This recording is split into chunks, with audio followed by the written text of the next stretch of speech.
সমাজের সর্বস্তরের মানুষ, বিভিন্ন পর্যায়ের মানুষ মাহফিলের আয়োজন করে থাকেন, এককভাবে অনেকে আয়োজন করেন। কিন্তু এই মাহফিলটি স্পেশালি আমাদের সম্মানিত নির্মাণ শ্রমিক ভাইরা করেছেন, সেজন্য এই মাহফিলটি আমার কাছে বিশেষভাবে তাৎপর্যপূর্ণ। এই জন্য আমি আমার মূল বক্তব্যে প্রবেশের আগে আমার সম্মানিত গৃহ নির্মাণ শ্রমিক ভাইদের উদ্দেশ্যে এবং তাদের পাশাপাশি আরো বিভিন্ন পর্যায়ে যারা শ্রমিক ভাইরা আছেন, শ্রমিক বোনেরা আছেন, সে সমস্ত ভাই বোনদের উদ্দেশ্যে আমি কিছু কথা আরজ করে তারপর মূল বক্তব্যে প্রবেশ করব ইনশাআল্লাহ তাআলা। সম্মানিত উপস্থিতি, আল্লাহ রাব্বুল আলামিন মানুষকে যত উপার্জনের উপায় দিয়েছেন, মাধ্যম দিয়েছেন, তার মধ্যে থেকে অন্যতম একটি উপার্জনের মাধ্যম হলো ব্যবসা, আর আরেকটি হলো নিজের হাতে পরিশ্রম করে উপার্জন করা উপার্জিত আয় সম্পদ। এই দুটি উপার্জনের পন্থা পদ্ধতি কোরআন এবং হাদিসের দৃষ্টিকোণ থেকে অত্যন্ত গুরুত্বপূর্ণ, বরকতপূর্ণ এবং কোরআন হাদিসের উপরে খুব বেশি উৎসাহ দিয়েছে। সততার সাথে ব্যবসা করলে সেখানে রয়েছে বারাকা, প্রভূত কল্যাণ, আর নিজের হাতে কষ্ট করে ঘাম ঝরিয়ে যে উপার্জন মানুষ করে সেই উপার্জনেও রয়েছে বিশেষ কল্যাণ এবং বারাকা। আমরা জানি ইসলামে কোনো বৈরাগ্যতার অবকাশ নেই। বিভিন্ন ধর্মের মানুষরা তাদের জীবনের নানা পর্যায়ে এসে বৈরাগ্যতাকে তারা সমর্থন করে। ইসলাম কোনো বৈরাগ্যতাকে, সংসার ত্যাগ করাকে কোনো সমর্থন দেয় না। ইসলামের নামে যদি কেউ সন্ন্যাসী হয়ে থাকে, কেউ যদি কোনো মসজিদে উপাসনালয়ে পড়ে থাকে সারা জীবন, তার যদি উপার্জনের কোনো পন্থা পথ পদ্ধতি না থাকে, তার যদি সংসার না থাকে, তার যদি পরিবার না থাকে, ইসলাম সেটাকে কখনো উত্তম বা ভালো কিছু বলে স্বীকৃতি দেয় না। ইসলাম জীবনমুখী ধর্ম, ইসলাম বাস্তবমুখী দিন। ইসলাম বলে না আপনি আল্লাহ বিল্লাহ করবেন আর সমাজের বোঝা হয়ে পড়ে থাকবেন, সমাজের মানুষ আপনার মুখে খাবার তুলে দিবে আর আপনি বসে বসে খাবেন। এই শিক্ষা ইসলাম দেয় না। বরং কোরআনে কারিমে পরিষ্কার ভাবে বলা হয়েছে, আপনারা অনেকেই জানেন, সূরা জুমআ আল্লাহ বলেছেন, ফাইদা কুদিয়াতিস সালাহ, যখন নামাজ আদায় করা হয়ে যায়, ফান্তাশিরু ফিল আরদ, মসজিদ থেকে বের হয়ে তোমরা আল্লাহর জমিনে ছড়িয়ে পড়ো, মাঠে ময়দানে কর্মক্ষেত্রে তোমরা ছড়িয়ে পড়ো এবং বিচরণ করো। ওয়াবতাগু মিন ফাদলিল্লাহ, এবং আল্লাহর করুণা, তোমাদের রিজিক উপার্জন, পরিবারের ব্যয় নির্বাহ করবার জন্য তোমরা সেগুলোকে আহরণ করতে থাকো, সংগ্রহ করতে থাকো, কালেকশন করতে থাকো, পরিশ্রম করতে থাকো। এই আয়াত থেকে পরিষ্কারভাবে বোঝা গেল 5 ওয়াক্ত নামাজ পড়ার নির্দেশের পাশাপাশি আল্লাহ রাব্বুল আলামিন নামাজের পর আমাদেরকে হালাল উপার্জন করবার জন্য শ্রমজীবী যারা শ্রমিক, তারা আল্লাহ তাআলার এই আয়াতকে মানবার উদ্দেশ্যে যদি নামাজ পড়ে তারা বের হন, পরবর্তী নামাজের আগ পর্যন্ত যতক্ষণ তারা কাজ করবেন, শ্রম দিবেন, কিংবা ব্যবসায়ী ব্যবসার কাজ করবেন, যে কোনো পেশাজীবী মানুষ তার পেশার কাজে থাকবেন, ততক্ষণ পুরো সময়টুকু যদি হালাল কাজে, হালাল উপার্জনে থাকেন, অন্যায় কোনো কিছু না করেন, তো পুরো সময়টুকু তার ইবাদত হিসাবে গণ্য হবে ইনশাআল্লাহ। ভাইরা আমার, এর বাইরে স্পেশালি বিশেষ করে যারা নিজের হাড় ভাঙা পরিশ্রম করে, যারা প্রচন্ড কষ্ট করে ঘাম ঝরিয়ে উপার্জন করেন, সে সকল শ্রমিক, কৃষক, এই পর্যায়ে যে সমস্ত ভাইরা আছেন, বোনেরা আছেন, তাদের জন্য প্রিয় নবী সাল্লাল্লাহু আলাইহি সাল্লামের একটা হাদিস, যেটি বুখারীতে বর্ণিত হয়েছে, অত্যন্ত প্রেরণাদায়ক হাদিস। নবী করিম সাল্লাল্লাহু আলাইহি সাল্লাম বলেছেন, মা আকালা আহাদুন তুআমান কাত্তু, তোমাদের কেউ কোনোদিন ওই ব্যক্তির চাইতে উত্তম খাদ্য গ্রহণ করে নাই, উত্তম উপার্জন, পবিত্র উপার্জন, পবিত্র খাদ্য কখনো সংগ্রহ করে নাই ওই ব্যক্তির চাইতে যে ব্যক্তি নিজের হাতে উপার্জন করে। নিজের হাতে পরিশ্রম করে যে উপার্জন করে, তার উপার্জনের চাইতে, তার কামাইয়ের চাইতে, তার রুজির চাইতে, তার খাদ্যের চাইতে উত্তম কোন খাদ্য আর উপার্জন আল্লাহর জমিনে আর হতে পারে না। এখানেই শুধু শেষ নয়, প্রিয় নবী সাল্লাল্লাহু আলাইহি সাল্লাম আমাদের সামনে একটা এক্সাম্পল টেনে এনে বলছেন, আল্লাহর নবী দাউদ, আপনারা জানেন তিনি কিন্তু শাসক ছিলেন, তিনি শাসক ছিলেন, তিনি বিচারক ছিলেন, অনেক বড় ক্ষমতা, অনেক বড় দায়িত্ব, অনেক বড় শাসন কার্য তিনি আল্লাহর পক্ষ থেকে প্রাপ্ত হয়েছিলেন। এরপরও তার নিজের পরিবারের ব্যয়ভার নির্বাহ করবার জন্য তিনি কামারের কাজ করতেন, নিজের হাতে উপার্জন করতেন। নূহ আলাইহিস সালাম কাঠ মিস্ত্রির কাজ করতেন। বিভিন্ন নবী রাসূলগণ তারা নবী হয়েছেন, রাসূল হয়েছেন, মানব ইতিহাসের সোনালী ইতিহাস তারা রচনা করেছেন। কিন্তু তারা অনেকেই এরকম বিভিন্ন পরিশ্রমের কাজ করতেন, হাড় ভাঙা পরিশ্রম করতেন, বিভিন্ন পেশায় তারা কাজ করতেন। নবী করিম সাল্লাল্লাহু আলাইহি সাল্লাম এই উপমা টেনে আমাদেরকে উৎসাহ দিয়েছেন, অনুপ্রেরণা দিয়েছেন। আমরা যারা হাড় ভাঙা পরিশ্রম করে উপার্জন করি, আমাদের যে সমস্ত ভাইরা কৃষি কাজ করে উপার্জন করেন, আমাদের যারা বিভিন্ন পেশায় নিয়োজিত থেকে তারা মাথার ঘাম পায়ে ঝরিয়ে উপার্জন করেন, তাদের এই উপার্জনের পুরো সময়টুকু ইবাদতে গণ্য হবে এবং এটি নবী রাসূলগণের আদর্শ। শুধুমাত্র কোরআনের সেই নির্দেশনা এবং নবী সাল্লাল্লাহু আলাইহি সাল্লামের সেই নির্দেশনাকে মাথায় রেখে তিনি যদি এই কাজটি করেন, নিয়তটাকে শুধুমাত্র যদি একটু পরিবর্তন করে নেন, যেটি আমি শুধুমাত্র আমার অর্থ উপার্জনের জন্যই করছি না, কোরআনের নির্দেশ বাস্তবায়নের জন্য করছি, নবী সাল্লাল্লাহু আলাইহি সাল্লামের নির্দেশ বাস্তবায়নার্থে করছি, তাহলে শ্রমিক ভাইরা আমার, কৃষক ভাইরা আমার, আপনাদের এই কষ্ট, আপনাদের এই পরিশ্রম, এই সবটুকুই ইবাদতে গণ্য হবে ইনশাআল্লাহ। ভাইরা আমার, নবী করিম সাল্লাল্লাহু আলাইহি সাল্লামের আর একটা হাদিস আমি আপনাদেরকে শোনাতে চাই। তিনি বলেছেন, তাকে জিজ্ঞাসা করা হয়েছে, আইয়ুল কাসবি আতিয়াব, হে আল্লাহর রাসূল, কোন উপার্জনটা সবচেয়ে পবিত্র উপার্জন, কোন উপার্জনটা সবচেয়ে হালাল উপার্জন? তখন নবী করিম সাল্লাল্লাহু আলাইহি সাল্লাম বলেছেন, কাসবুর রাজুলি বিয়াদি, মানুষ যখন নিজের হাতে উপার্জন করে সেটা, ওয়া কুল্লু বাইইন মাবরুর, এবং প্রত্যেক ওই ব্যবসা, যেই ব্যবসার মধ্যে সততা থাকে, যে ব্যবসা মানুষকে ঠকাবার উদ্দেশ্যে থাকে না, প্রতারণা থাকে না, দুই নম্বরই থাকে না, মিথ্যাচার থাকে না, মজুদদারি থাকে না, আড়তদারি থাকে না, কৃত্রিম সংকট সৃষ্টি করার প্রচেষ্টা থাকে না, সেই রকম ব্যবসা, সেই রকম ব্যবসায়ীর ব্যবসা এবং শ্রমিকের শ্রম দিয়ে কামানো উপার্জন, এর চাইতে হালাল, এর চাইতে পবিত্র কোন উপার্জন আল্লাহর কাছে আরেকটি নেই। ভাইরা আমার, এরকম বহু হাদিস এবং আয়াত আমি আপনাদেরকে শোনাতে পারবো, যে সমস্ত আয়াত এবং হাদিস থেকে আমরা দেখতে পাই যে আল্লাহ নবী সাল্লাল্লাহু আলাইহি সাল্লাম আমাদেরকে উৎসাহিত করেছেন নিজের হাতে উপার্জন করতে। অতএব আমার শ্রমিক ভাইরা, আপনারা যারা নিজেরা হাড় ভাঙা পরিশ্রম করে উপার্জন করছেন, অনেক বেশি কষ্ট করছেন, আপনাদের জন্য অনেক বড় একটা প্রেরণার বিষয় হলো, এটা স্বয়ং নবী রাসূলদের সুন্নাহ এবং তাদের আদর্শের বাস্তবায়ন।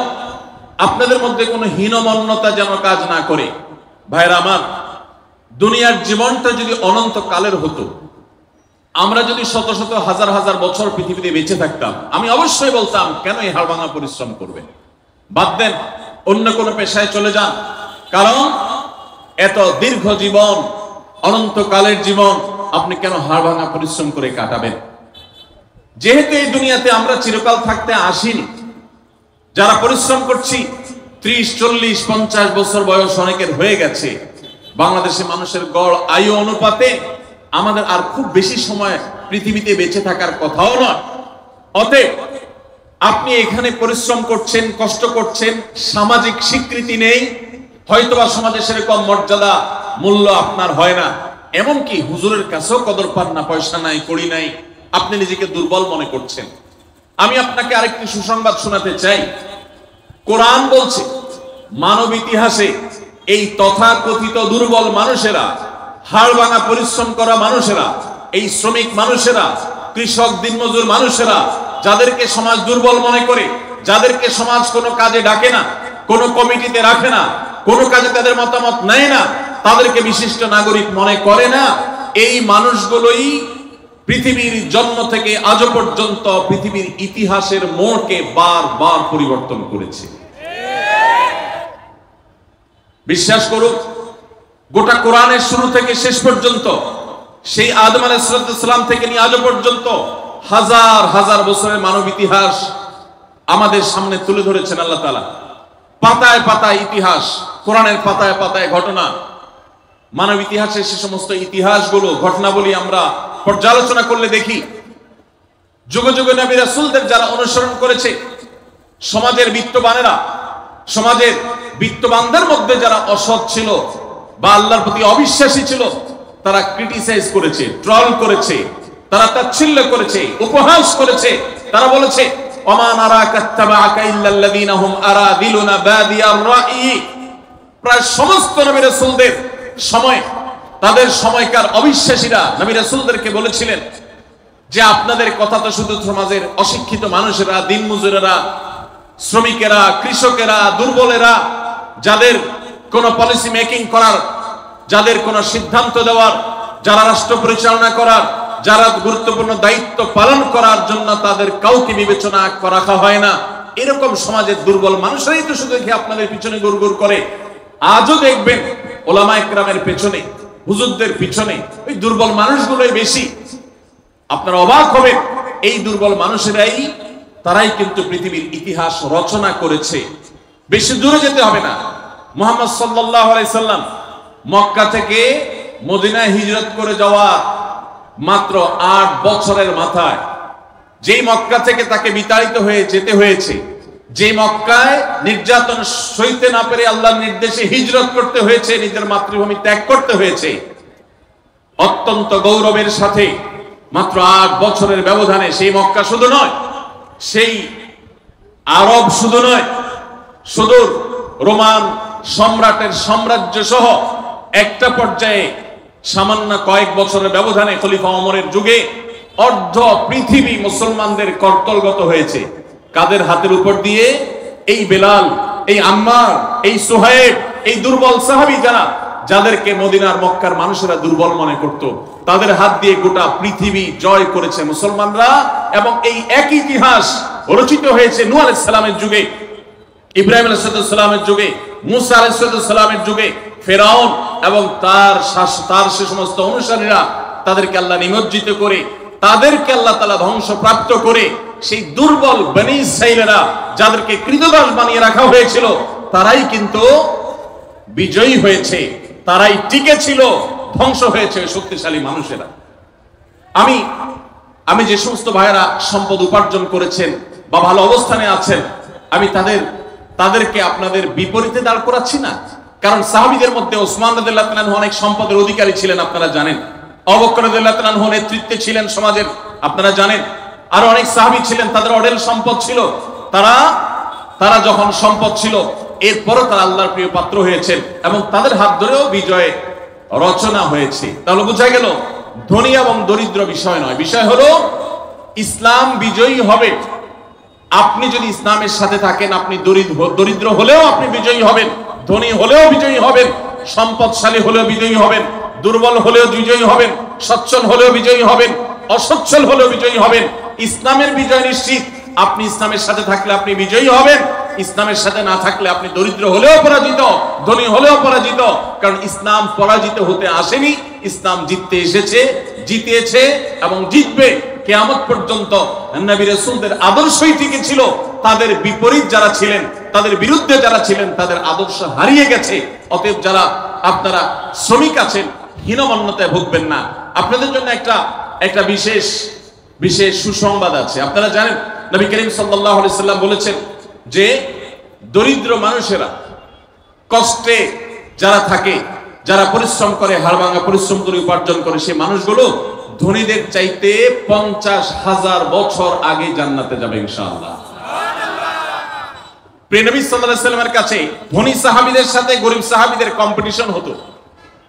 আপনারা জানেন একটি প্রসিদ্ধ হাদিস রয়েছে যে নবী করিম সাল্লাল্লাহু আলাইহি সাল্লাম দরিদ্র সাহাবীদেরকে তাদের প্রার্থনার ভিত্তিতে একটা আমল শিখিয়ে দিলেন। তারা বললেন, হে আল্লাহর রাসূল, ধনীদের অনেক টাকা পয়সা আছে, তারা টাকা পয়সা দান করে, অনেক সওয়াব কামাই করে, অনেক কিছু করে, আমরা করতে পারি না। তো আমাদেরকে এমন একটা আমল শিখিয়ে দেন যে আমল করলে আমরা তাদেরকে টেক্কা দিতে পারবো, তাদের সাথে আমরা প্রতিযোগিতা টিকে থাকতে পারবো। আমাদের তো টাকা পয়সা দিয়ে সব কামাই করার রাস্তা নেই, তো শুধু নিজের শরীরের আমল ইবাদত দিয়ে আমরা করতে পারি। এমন একটা আমল দেন যে তারা টাকায় কামাই করে যে পরিমাণ সব কামাই করে, আমরা ওই আমল করে সেই সব কামাই করতে পারবো। নবী সাল্লাল্লাহু আলাইহি ওয়াসাল্লাম তাদেরকে শিখাই দিলেন। শিখাই দেওয়া খুব অল্প সময়ের মধ্যেই সাহাবীদের মধ্যে কল্যাণকামিতা ছিল, ধনী থাকুক গরিব থাকুক সবাই। এবার ধনী সাহাবীরা ওই আমলটার খবর জেনে গেলেন, অর্থাৎ সংবাদ লিক হয়ে গেছে। লিক হয়ে যাওয়ার পর এবার ধনী সাহাবীরাও ওই আমল করা শুরু করলেন। এবার গরিব সাহাবীরা বলেন, ইয়া রাসূলুল্লাহ, আমরা তো তাদের সাথে কম্পিটিশনে টিকে থাকতে পারি না দেখে আমল চাইলাম, এখন তারা তো টাকা পয়সা দিয়ে সব কামাই করতে পারে, আবার যেটা আমাদেরকে শিখিয়ে দিয়েছেন এটাও করা ধরছে, আমরা এখন কি করব? নবী করিম সাল্লাল্লাহু আলাইহি ওয়াসাল্লাম তখন হেসে দিলেন এবং সাহাবীদেরকে বললেন, দেখো, আল্লাহর করুণা যদি কারোর প্রতি হয় তাহলে সেক্ষেত্রে তুমি হিংসা করার তো প্রয়োজনই নেই, প্রশ্নই ওঠে না, তুমি সেটাকে ঠেকাবার কোনো সুযোগ নেই। আল্লাহ যাকে তৌফিক দিয়েছেন সে নিশ্চয়ই অগ্রগামী থাকবে। তাহলে ধনী হয়েও কেউ অনেক অগ্রসর হয়ে যেতে পারে, গরিব হয়ে অগ্রসর হয়ে যেতে পারে। খোলাসা কথা হলো যে আপনি কোন পেশার মানুষ এটা বিবেচ্য বিষয় নয়, আপনি হালাল উপার্জন করছেন কিনা, আপনি ভালো কাজ করছেন কিনা, এটা হলো বিবেচ্য বিষয়। বিশেষ করে আমাদের শ্রমিক ভাইদের উদ্দেশ্যে আমি আজকে 3টি পরামর্শ দিয়ে 3টি আপনাদের প্রতি আমার বিনীত আহ্বান রেখে আমি এই বিষয়ে আলোচনা ক্লোজ করতে চাই। প্রথম কথা হলো, আপনি নির্মাণ শ্রমিক হন কিংবা অন্য কোন শ্রমিক, যেই পেশায় আপনি কাজ করেন না কেন, 5 ওয়াক্ত নামাজ এবং রমজানের রোজা কখনো ছাড়বেন, কখনো না। 5 ওয়াক্ত নামাজ পড়া আপনাদের জন্য কিছুটা কষ্টের, বিশেষ করে রমজানের রোজা রাখা কখনো কখনো আপনাদের জন্য বেশি কষ্টের হয়, কারণ অনেক সময় প্রচন্ড গরমের মধ্যে আপনাদেরকে রোজা রাখতে হয়, যেটা খুব চ্যালেঞ্জিং ব্যাপার। কিভাবে আপনি রোজা রাখবেন? তুলনামূলকভাবে নামাজ পড়াটা সহজ, ওয়াক্ত হয়ে গেছে, আপনি তো এমনিতেই একটি বিরতি দিতে হয়, আপনি টানা হাড় ভাঙা পরিশ্রম করতে পারেন না।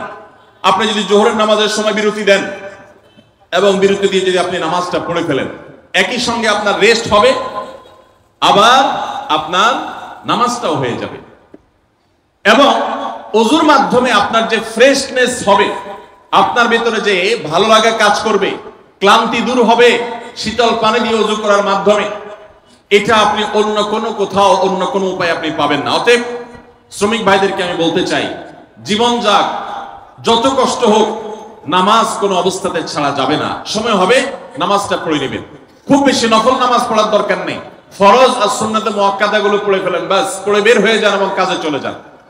আর রোজা, রমজান মাসে রোজা রেখে অনেক সময় কষ্ট হয় আমাদের জন্য। রোজা রেখে যদি আপনার পরিশ্রম করতে কষ্ট হয়, তাহলে আমি বলবো যে প্রয়োজনে আপনি হাফ ডিউটি করেন, প্রয়োজনে আপনি ডিউটি কমিয়ে আনেন, প্রয়োজনে রমজান মাসে আপনি ডিউটি না করে 11 মাসের জমানো টাকা দিয়ে আপনি চলেন, কিন্তু রোজা আপনাকে রাখতে হবে, ফরজ রোজা, মাফ নাই। কিভাবে করবেন আপনাকে বুদ্ধি বের করতে হবে। মিডল ইস্টে আমি নির্মাণ শ্রমিক ভাইদেরকে দেখেছি, যারা মিডল ইস্টে আছেন, সৌদি আরবে, দুবাইয়ে, তারা জানেন, বিশেষ করে সৌদি আরবে নির্মাণ শ্রমিকরা সবাই রমজান মাসে রাতের বেলায় কাজ করে, লাইট জ্বালিয়ে রাতের বেলা কাজ করে, দিনের বেলা তারা রেস্ট করে, কারণ এত বেশি গরম সেখানে থাকে। এই গরমের তীব্রতায় রোজা রেখে কাজ করা কোনোভাবে সম্ভব হয় না, এই জন্য তারা রাতের বেলা লাইট জ্বালিয়ে কাজ করেন এবং দিনের বেলা রেস্ট করেন। তো এক কথায় নামাজ এবং রোজা আপনাকে রাখতে হবে, কিভাবে রাখবেন বুদ্ধি আপনাকে বের করতে হবে। তাহলে প্রথম হলো নামাজ রোজা করবেন, দ্বিতীয় হলো হালাল উপার্জন করবেন, কাজে ফাঁকি দিবেন না। আপনাদের জন্য জান্নাতে যাওয়া যত সহজ, অনেক বড় বড় পেশাজীবীদের জন্য, অনেক বড় বড় আলেম এবং হুজুরদের জন্য জান্নাতে যাওয়া এত সহজ নয়। কারণ হারামের যে বড় বড় আইটেম গুলো আছে, হারামের যে বড় বড় বিষয়গুলো আছে, সেগুলো থেকে আপনারা এমনিতেই পবিত্র থাকেন আলহামদুলিল্লাহ। শুধুমাত্র এই মৌলিক বিষয়গুলো লক্ষ্য রাখলে ইনশাআল্লাহ আপনাদের জন্য জান্নাতে যাওয়া সহজ হবে। আপনি যখন কাজ করেন ফাঁকি দিবেন না, কোন প্রকার 2 নাম্বারই করবেন না, কোন জিনিস অন্যায় ভাবে না বলে কারো অগোচরে সেটা বিক্রি করবেন না, এমন কোন উপায় উপার্জন করবেন না যেটা হারাম। বাস এটুকু যদি আপনি একটু লক্ষ্য রাখতে পারেন, তাহলে আপনার জান্নাতের পথ একেবারেই সুগম। আর তৃতীয় এবং শেষ পয়েন্টে যেটি বলতে চাই, তা হলো নিজের স্ত্রী সহ অধীনস্থদের সাথে সদ্ব্যবহার করবেন। বিশেষ করে যারা হাড় ভাঙা পরিশ্রম করেন, কষ্ট করেন, আমার রিকশালা ভাইরা আছেন, বিভিন্ন পেশা মানুষেরা আছেন, কষ্টের চোটে তাদের মাথা অনেক বেশি হট থাকে, গরম থাকে, মেজাজ অনেক খিটখিটে থাকে। দেখা যায় যে একটু কিছু হলেই অনেক সময় মুখ খারাপ করে ফেলেন, গালিগালাজ করে ফেলেন, আচরণ খারাপ করে ফেলেন। নিজেকে যদি একটু নিয়ন্ত্রণ করতে পারেন, মুসলমানিত্বের পরিচয় দিতে পারেন মেজাজ গরম হওয়ার সময়, জান্নাতে যাওয়া ইনশাআল্লাহ অনেক সহজ।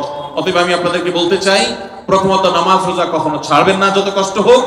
দ্বিতীয়ত হালাল উপার্জন করবেন, উপার্জন করতে গিয়ে একটা টাকা যেন হারাম না ঢুকে সে চেষ্টা করবেন। তৃতীয়ত হলো পরিবার, সহকর্মী এবং সমস্ত স্তরের মানুষের সাথে সদাচরণ করবেন, মুখ খারাপ করবেন না, গালিগালাজ করবেন না, মেজাজ হারাবেন না, ধৈর্য ধারণ করবেন। এই তিনটি কাজ যদি করতে পারেন ইনশাআল্লাহ জান্নাতে যাওয়ার পথ অনেক বেশি সুগম হবে। আল্লাহ তাআলা আমাদের সবাইকে এই কাজগুলো মেনে চলার, এই কথাগুলোকে মেনে চলার তৌফিক দান করুন। সবাই চেষ্টা করবো তো ইনশাআল্লাহ। জাযাকুমুল্লাহ খাইর, জাযাকুমুল্লাহ খাইর। আমি শুধুমাত্র নির্মাণ শ্রমিক ভাইদের উদ্দেশ্যে, যাদের উদ্যোগে আয়োজিত আজকের মাহফিল, তাদের উদ্দেশ্যে এই কথাগুলো বলার চেষ্টা করেছি, কিন্তু এই কথাগুলো আমাদের অন্যদের জন্য প্রযোজ্য হবে। আমরা চেষ্টা করবো ইনশাআল্লাহ আমল করার। আমি যে আলোচনা করতে চাই যে বিষয়ে, সেটি হলো একটি বিশেষ ক্রাইসিস, একটি বিশেষ সমস্যা, একটা সংকট, সমস্যা না বলে আমরা বলতে পারি সংকট আমাদের সমাজে বিরাজমান। সেটা হলো আমাদের মুসলমানদের একটা বড় সুখের জায়গা ছিল, একটা তৃপ্তির জায়গা ছিল যে আমাদের সাংসারিক জীবন, আমাদের দাম্পত্য ব্যবস্থা এবং পারিবারিক ব্যবস্থাপনা পৃথিবীর যে কোনো সভ্যতার, যে কোনো ধর্মের, যে কোনো কালচারের মানুষের চাইতে আমাদের ভালো ছিল। আলহামদুলিল্লাহ এখনো পর্যন্ত আমাদের পারিবারিক ব্যবস্থাপনা পৃথিবীর অনেক মানুষের চাইতে ভালো। আমি একটা কথা প্রায় বলি, ইউরোপিয়ানরা, আমেরিকানরা, পৃথিবীর উন্নত দেশগুলো, তারা অবকাঠামোতে, শিক্ষায় তারা অনেক ক্ষেত্রে আমাদের চাইতে শত শত বছর এগিয়ে আছে। কিন্তু একটা বিষয়ে আমরা তাদের চাইতে শত শত বছর এগিয়ে আছি, আর সে বিষয়টা হলো আমাদের দাম্পত্য জীবনে, আমাদের পারিবারিক জীবনে আমরা যতটা ভালো আছি, আমরা যতটা সুখে আছি, ওরা আরো 200-500 বছরেও সে জায়গায় যেতে পারবে বলে কোনো আলামত আপাতত দেখা যায় না, বরং তারা পিছনের দিকে যাচ্ছে। তাদের সোনালী অতীত তারা হারিয়ে এসেছে। আমরা এখনো পারিবারিক জীবনে যতটা সুখ ভোগ করি, আমাদের দেশে, আমাদের সমাজে, মুসলমানদের মধ্যে সন্তানের সাথে মা বাবার যে বন্ডিং, বোঝাপড়া, ভাই বোনের পরস্পরের যে বোঝাপড়া, আমাদের স্বামী স্ত্রীর মধ্যকার যে সম্পর্ক, যে ভালোবাসা, যে সম্প্রীতি, যে সৌহার্দ্য, যে মমতা, যে স্নেহ এখনো পর্যন্ত বিরাজ আছে। পশ্চিমারা, ইউরোপিয়ানরা এগুলো কল্পনাও করতে পারে না। তারা জানেই না যে আমাদের এই সমাজে পারিবারিক সুখ এবং শান্তি আমরা এখনো কতটা উপভোগ করছি। কিন্তু ভাইরা আমার, আপনারা সবাই জানেন আমাদের ঘরে ঘরে এই পারিবারিক সম্পর্কগুলো, বিশেষ করে দাম্পত্য সম্পর্ক, স্বামী স্ত্রীর মধ্যকার সম্পর্ক, এটা দিন যত অতিবাহিত হচ্ছে পশ্চিমা সংস্কৃতির কুপ্রভাবে আমাদের সমাজ থেকে সেগুলো হারিয়ে যাচ্ছে, ধ্বংস হয়ে যাচ্ছে। ভাই ভাইয়ের মধ্যে যে সম্পর্ক আগে ছিল সেটা এখন আগের মতো নেই। ওদের চাইতে ভালো আছে, কিন্তু আমরা আগের চাইতে তুলনামূলক খারাপের দিকে চলে যাচ্ছি। স্বামী স্ত্রীর মধ্যকার যে সুসম্পর্ক ছিল সেটা কি এখন আছে? কি বলেন, আছে? বিবাহ বিচ্ছেদ, আগে পুরো থানায় একটা বিবাহ বিচ্ছেদের ঘটনা গোটা থানার মানুষকে নাড়িয়ে দিত, গোটা ইউনিয়নের মানুষকে নাড়িয়ে দিত। আর এখন আপনারা জানেন বিবাহ হইতে দেরি, ভাঙতে দেরি নাই। চায়না মালও আরো বেশি সময় লাস্টিং করে, দাম্পত্য সম্পর্কগুলো এতটাও লাস্টিং করে না। পত্রিকার পাতা খুললে দেখা যায় প্রতিদিন যে পরিমাণ তালাক হচ্ছে, শুধু ঢাকায় আরো অনেক বছর আগে প্রতিদিন 39টা করে বিবাহ বিচ্ছেদের ঘটনা ঘটতো। যতগুলো বিবাহ নিবন্ধন হয়, যতগুলো বিবাহ রেজিস্ট্রেশন হয়, তালাকের পরিমাণ তার সাথে টেক্কা দিয়ে আগাচ্ছে। এরকম ভয়াবহ একটা অবস্থা বিরাজ করছে। অতএব আমাদের দাম্পত্য জীবনে, আমাদের পারিবারিক জীবনে সুখ এবং শান্তির জন্য কোরআন এবং হাদিসের আলোকে আমি কয়েকটি টিপস যতটুকু সম্ভব হয় সংক্ষেপে আপনাদের সামনে আলোচনা করতে চাই। তার আগে কোরআনে কারীমের একটি আয়াত আমি পেশ করতে চাই। আল্লাহ রাব্বুল আলামিন কোরআনে কারীমে ইরশাদ করেছেন, ওমিন আয়াতিহি আন খালাকা লাকুম মিন আনফুসিকুম আজওয়াজান লিতাসকুনু ইলাইহা ওয়া জাআলা বাইনাকুম মাওয়াদ্দাতান ওয়া রাহমা ইন্না ফি যালিকা লাআয়াতিন লিকাওমিন ইয়াতাফাক্কারুন। আল্লাহ বলেছেন, তোমাদের পুরুষদের মধ্য থেকেই তোমাদের স্ত্রীগণকে সৃষ্টি করা হয়েছে। এর মানে সকল স্বামী থেকেই সকল স্ত্রী সৃষ্টি হয়নি। এর মানে প্রথম মানুষ আদম আলাইহিস সালাম থেকে প্রথম নারী, প্রথম পুরুষ আদম থেকে প্রথম নারী হাওয়াকে আল্লাহ তাআলা সৃষ্টি করেছেন তার বাম পাজরের হাড় থেকে। এরপর প্রত্যেকেই স্বতন্ত্রভাবে সৃষ্টি হয়েছেন। তো এই যে সৃষ্টি হয়েছে, আল্লাহ তাআলা বলেছেন কেন এটা করা হয়েছে। আদম আলাইহিস সালামকে সৃষ্টি করেছেন, তিনিই তো যথেষ্ট ছিলেন। আবার নারী হিসেবে হাওয়াকে কেন সৃষ্টি করলেন? আল্লাহ বলেছেন লিতাসকুনু ইলাইহা, যাতে করে তোমরা প্রশান্তি লাভ করতে পারো, একে অন্যের মাধ্যমে তোমাদের দুনিয়ার জীবনটা উপভোগ্য হয়, তোমরা যেন সুখে স্বাচ্ছন্দ্যে জীবন কাটাতে পারো, তোমরা যেন সুখে থাকতে পারো। এই আয়াত থেকে বোঝা গেল দাম্পত্য জীবনে সুখে থাকা এটা জীবনের সুখের অন্যতম মানদণ্ড। যার দাম্পত্য জীবনে সুখী না, সে অনেক সম্পদশালী হতে পারে, অনেক প্রভাবশালী হতে পারে, অনেক পদের অধিকারী হতে পারে, অনেক বড় দায়িত্বশীল হতে পারেন, অনেক বড় নেতা হতে পারেন, অনেক বড় পরিচিত পপুলার মানুষ হতে পারেন, তিনি সুখী না। সুখের অন্যতম বড় একটা প্যারামিটার হলো দাম্পত্য জীবনে সুখী হওয়া, স্বাচ্ছন্দ্যশীল হওয়া। তো নবী করিম সাল্লাল্লাহু আলাইহি সাল্লাম তিনি আমাদেরকে এমন কিছু নির্দেশনা দিয়ে গেছেন যেগুলো অনুসরণ করলে দাম্পত্য জীবনে আমরা সুখী হতে পারবো ইনশাআল্লাহ তাআলা। আল্লাহ বলেছেন যে আলা বাইনাকুম মাওয়াদ্দাতুন ওয়া রাহমা, স্বামী স্ত্রীর মধ্যে আল্লাহ রাব্বুল আলামিন ভালোবাসা এবং সম্প্রীতি সৃষ্টি করে দিয়েছেন। দেখুন, স্বামী স্ত্রীর মধ্যকার যে সম্প্রীতি, বিবাহের মাধ্যমে বৈবাহিক জীবনে যে সম্প্রীতি হয়, যে ভালোবাসা হয়, বিবাহিত মানুষরা জানেন এই ভালোবাসা আল্লাহ তাআলা অন্য কোনো মাধ্যমে দান করেন না, অলৌকিক। শুধুমাত্র বিবাহের বন্ধনটা হওয়ার সঙ্গে সঙ্গে পরস্পর প্রতি যে আন্তরিকতা হয়, যে ভালোবাসা হয়, এটা পৃথিবীতে বিরল। অবৈধ সম্পর্ক, বিবাহ ছাড়া যে সমস্ত রিলেশন হয়, সেগুলোতে এই ধরনের ভালোবাসা, প্রকৃত সম্প্রীতি এগুলো কল্পনাও করা যায় না। তো আমরা সরাসরি পয়েন্টসে চলে যাই, কি কি কাজ করলে দাম্পত্য জীবনের সুখ বা স্বাচ্ছন্দ্য আমরা পেতে পারি।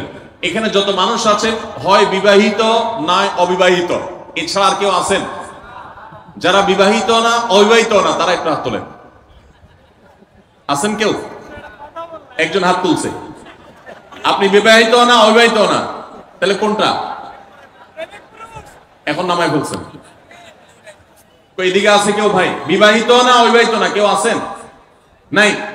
তাহলে বোঝা গেল আজকের আলোচনা সবার জন্য। যারা বিবাহিত আছেন তাদের জন্য, যারা বিবাহিত না ভবিষ্যতে বিবাহ করবেন তাদের জন্য। দেখুন, অনেক মানুষ আছে আমাদের কাছে আসে, বিশেষ করে আমার কাছে যত মানুষ অফিসে আসেন, এক এক দিন কয়েকশো মানুষও দেখা যায় অফিসে আসেন, এমনও হয় কোন দিন কয়েকশো মানুষও হয়। তো আমাদের অফিসে অনেকগুলো ডেস্ক আছে, অনেক আলেম আছেন, তারা সমাধান দেন বসে বসে, তারা সহযোগিতা করেন আমার সাথে। অনেকগুলো ডেস্ক বসাতে হয়েছে, এত বেশি মানুষ আসে। আপনারা অবাক হবেন, সবচেয়ে বেশি মানুষ আসে যেই ইস্যুটাকে নিয়ে, সবচেয়ে বেশি মানুষ আসে সেটা হলো দাম্পত্য কলহ, স্বামী স্ত্রীর ঝগড়া বিবাদ, তালাক, এগুলো নিয়ে সবচেয়ে বেশি সংখ্যক মানুষ আছে।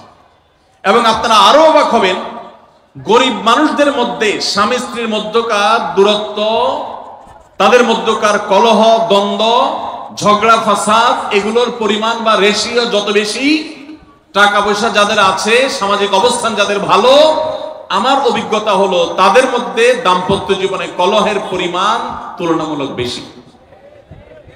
তাহলে অনেক যুবক আছেন যারা বিয়ে শাদী এখনো করেন নাই, শুধুমাত্র হাতটা কসলাচ্ছেন আর চিন্তা করতেছেন চাকরিটা শুরু করতে পারি, ব্যবসাটা শুরু করতে পারি, বিদেশটা যায় সারতে পারি, টাকার বস্তা কামাই করে ফেলবো। তখন বউ একেবারে সুয়ের মতো সোজা থাকবে, আমাকে দিল জুড়ে ভালোবাসবে, আদর করবে, ভালোবাসা হবে, সম্প্রীতি হবে। চোখে মুখে লাল নীল রঙিন স্বপ্ন অনেক যুবক ভাইরা এখনো দেখছেন। আপনাদেরকে বলছি, টাকা পয়সা দিয়ে দাম্পত্য জীবনের শান্তি কেনা যায় না। টাকা পয়সা এবং সামাজিক অবস্থান দিয়ে মানুষ সুখী হয় না। আমাদের কাছে অনেক মানুষ এসে চোখের পানি ফেলেন, তাদের সামাজিক অবস্থান অনেক মজবুত, তাদের সামাজিক স্ট্যাটাস কল্পনার অতীত, কিন্তু তারা পারিবারিকভাবে সুখী নন। আমানতদারিতার কারণে তাদের প্রাইভেসি রক্ষা করি আমরা, কখনো ইশারাঙ্গিত আমরা তাদের প্রাইভেসি ভঙ্গ হতে পারে সেভাবে বলি না। কিন্তু আমরা রেশিওটা আপনাদের সামনে পেশ করছি এই জন্য, আপনারা যারা হাত কসলাচ্ছেন, যারা বেকার যুবক আছেন, যারা স্টুডেন্ট আছেন, যারা মনে করছেন যে টাকা পয়সা কামাই করে বস্তা ভরি, তারপরে আমি বিয়ে শাদী করে ফেললে সুখের সাগরে হাবুডুবু খাবো, আমি এরকম দেশ বিদেশ ঘুরতে থাকবো, এই রঙিন স্বপ্ন যারা দেখছেন তাদেরকে বলছি, বিশ্বাস করুন, সুখের সাথে এই টাকা পয়সা এবং সামাজিক অবস্থানের সম্পর্ক আপনি যতটা আছে মনে করেন, বাস্তবে ততটা নাই। তাহলে কিসের সম্পর্ক? আসুন আমরা সেই জায়গায় চলে যাই। নাম্বার 1, সুখী দাম্পত্য জীবনের জন্য পুরুষ এবং নারী উভয়ের জন্য সর্বপ্রথম এবং প্রধান করণীয় হলো আল্লাহ তাআলার কাছে অনেক আগে থেকে দোয়া করতে থাকা, দরখাস্ত সাবমিট করা যে আল্লাহ, আমার পরিবার, আমার স্ত্রী, আমার অনাগত সন্তান সন্ততি যারা আসবে আমার বংশে, আমার ঘরে, আমার সংসারে, আমার পরিবারে, আল্লাহ আপনি তাদেরকে নেককার, তাদেরকে মুত্তাকিদের ইমাম এবং তাদেরকে এমন মানুষ বানিয়ে দেন যেন তারা চক্ষু শীতলকারী হয়। আপনাদেরকে একটা দোয়া শিখাতে চাই, অনেকে হয়তো জানেন, সূরা ফুরকানের 74 নম্বর আয়াত। সূরার নাম কি বলেছি? ফুরকান। আয়াত নম্বর কত বলেছি? 74।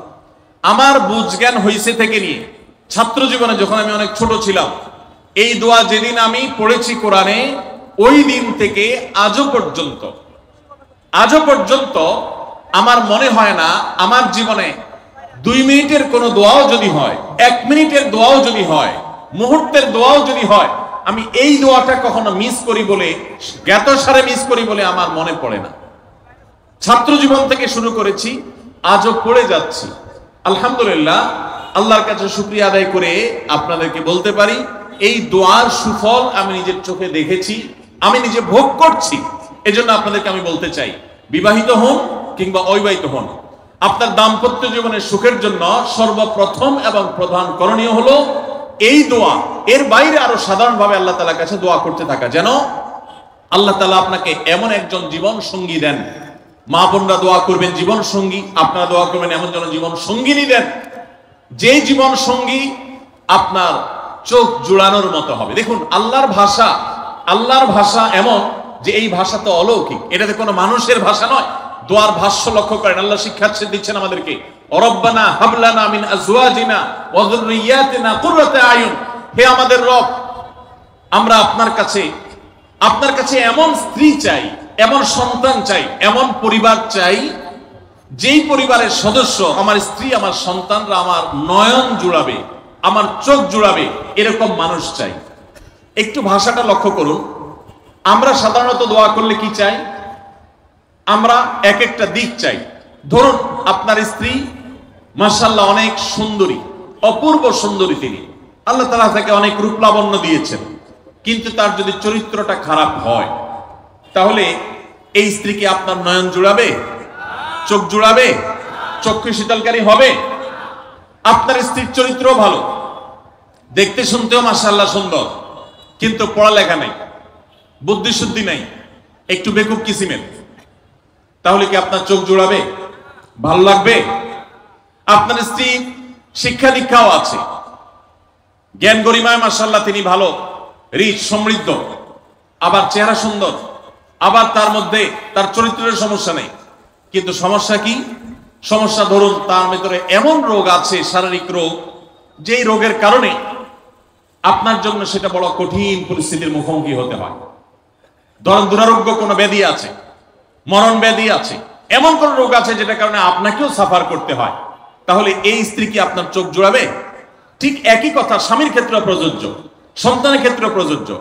আল্লাহ তাআলা এমন একটা শব্দ শিক্ষা দিয়েছেন, দেখুন, আল্লাহর কাছে চাইতেও জানতে হয়। উল্টাপাল্টা দোয়া করলে দোয়া করুন, হয়তো আপনার কাজ হবে না। অনেক যুবক আছে আল্লাহর কাছে দোয়া করে, আল্লাহ বেশি না, 1,05,000 টাকা চাই। কত? 1,05,000। অনেক যুবক লিখে দেয় আমাদেরকে, হুজুর দোয়া করবেন বেশি না, আমি আল্লাহর কাছে 1,05,000 টাকা চাই। আল্লাহরে টার্গেট দিয়ে দিছে, কত লাগবে? 5 লাখ। কেন? একটা বাইক কিনবে। যুবক মানুষ, রাস্তাঘাটে বাইক ছাড়া চললে ভালো লাগে না, আর একটা ভালো সেট কিনবে, না হলে ফেসবুক স্ট্যাটাস ভালো করে দেওয়া যায় না, ছবি তুলে দেওয়া যায় না। সাইফুল্লাহ ভাই ছবি তুলে দিতে বলছেন না, মাহফিলের ছবি তোলা যায় না। আর কিছু টাকা দিয়ে ছোটখাটো একটা দোকান কিছু একটা করবে, বিয়ে শাদীর ব্যবস্থা করবে, বাস, বেশি কিছু চাই না। তো আল্লাহ তাআলা 5 লাখ টাকা ধরেন আপনাকে দিয়ে দিল, সাথে একটা রোগও দিয়ে দিল, ওই রোগে খরচ হবে 6 লাখ। তাহলে আপনার এই 5 লাখের কোনো মানে আছে? আপনারা একটা প্রসিদ্ধ ঘটনা অনেকেই শুনেছেন, একটা চুটকি, যে এক যুবক দোয়া করছে, আল্লাহ তোমার কাছে আমি এমন একটা লাইফ চাই, বিশেষ করে বেকার যুবকরা এগুলো বেশি দোয়া করে, আল্লাহ তোমার কাছে এমন একটা লাইফ চাই, বেশি কিছু না, যে লাইফে 2 হাত ভর্তি টাকা থাকবে আর আশপাশে শুধু নারী আর নারী থাকবে, এরকম একটা লাইফ চাই। তো আল্লাহ তাআলা তার দোয়া কবুল করে ফেলছে। দোয়া কি করছেন? কবুল করে ফেলছেন। দোয়া কবুল করছেন কিভাবে? দোয়া কবুল করে তাকে আল্লাহ তাআলা এমন একটা বাসের কন্ট্রাক্টর বানিয়ে নিছেন যে বাসটা হলো মহিলা বাস।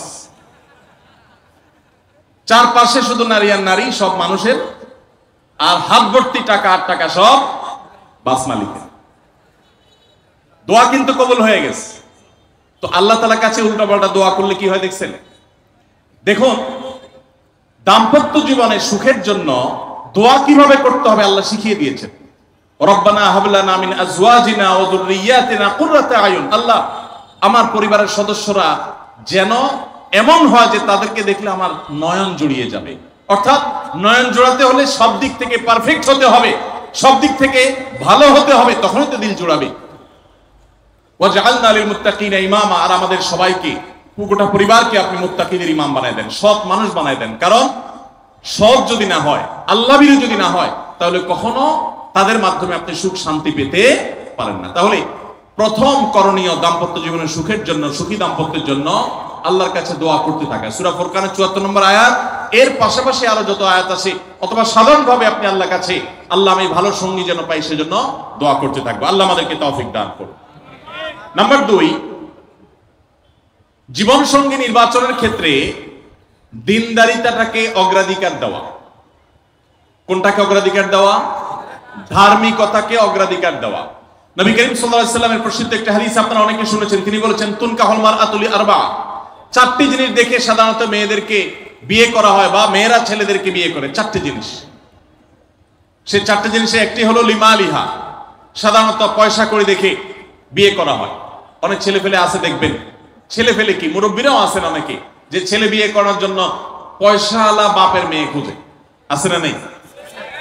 পয়সাওয়ালা বাপের মেয়ে খুঁজে।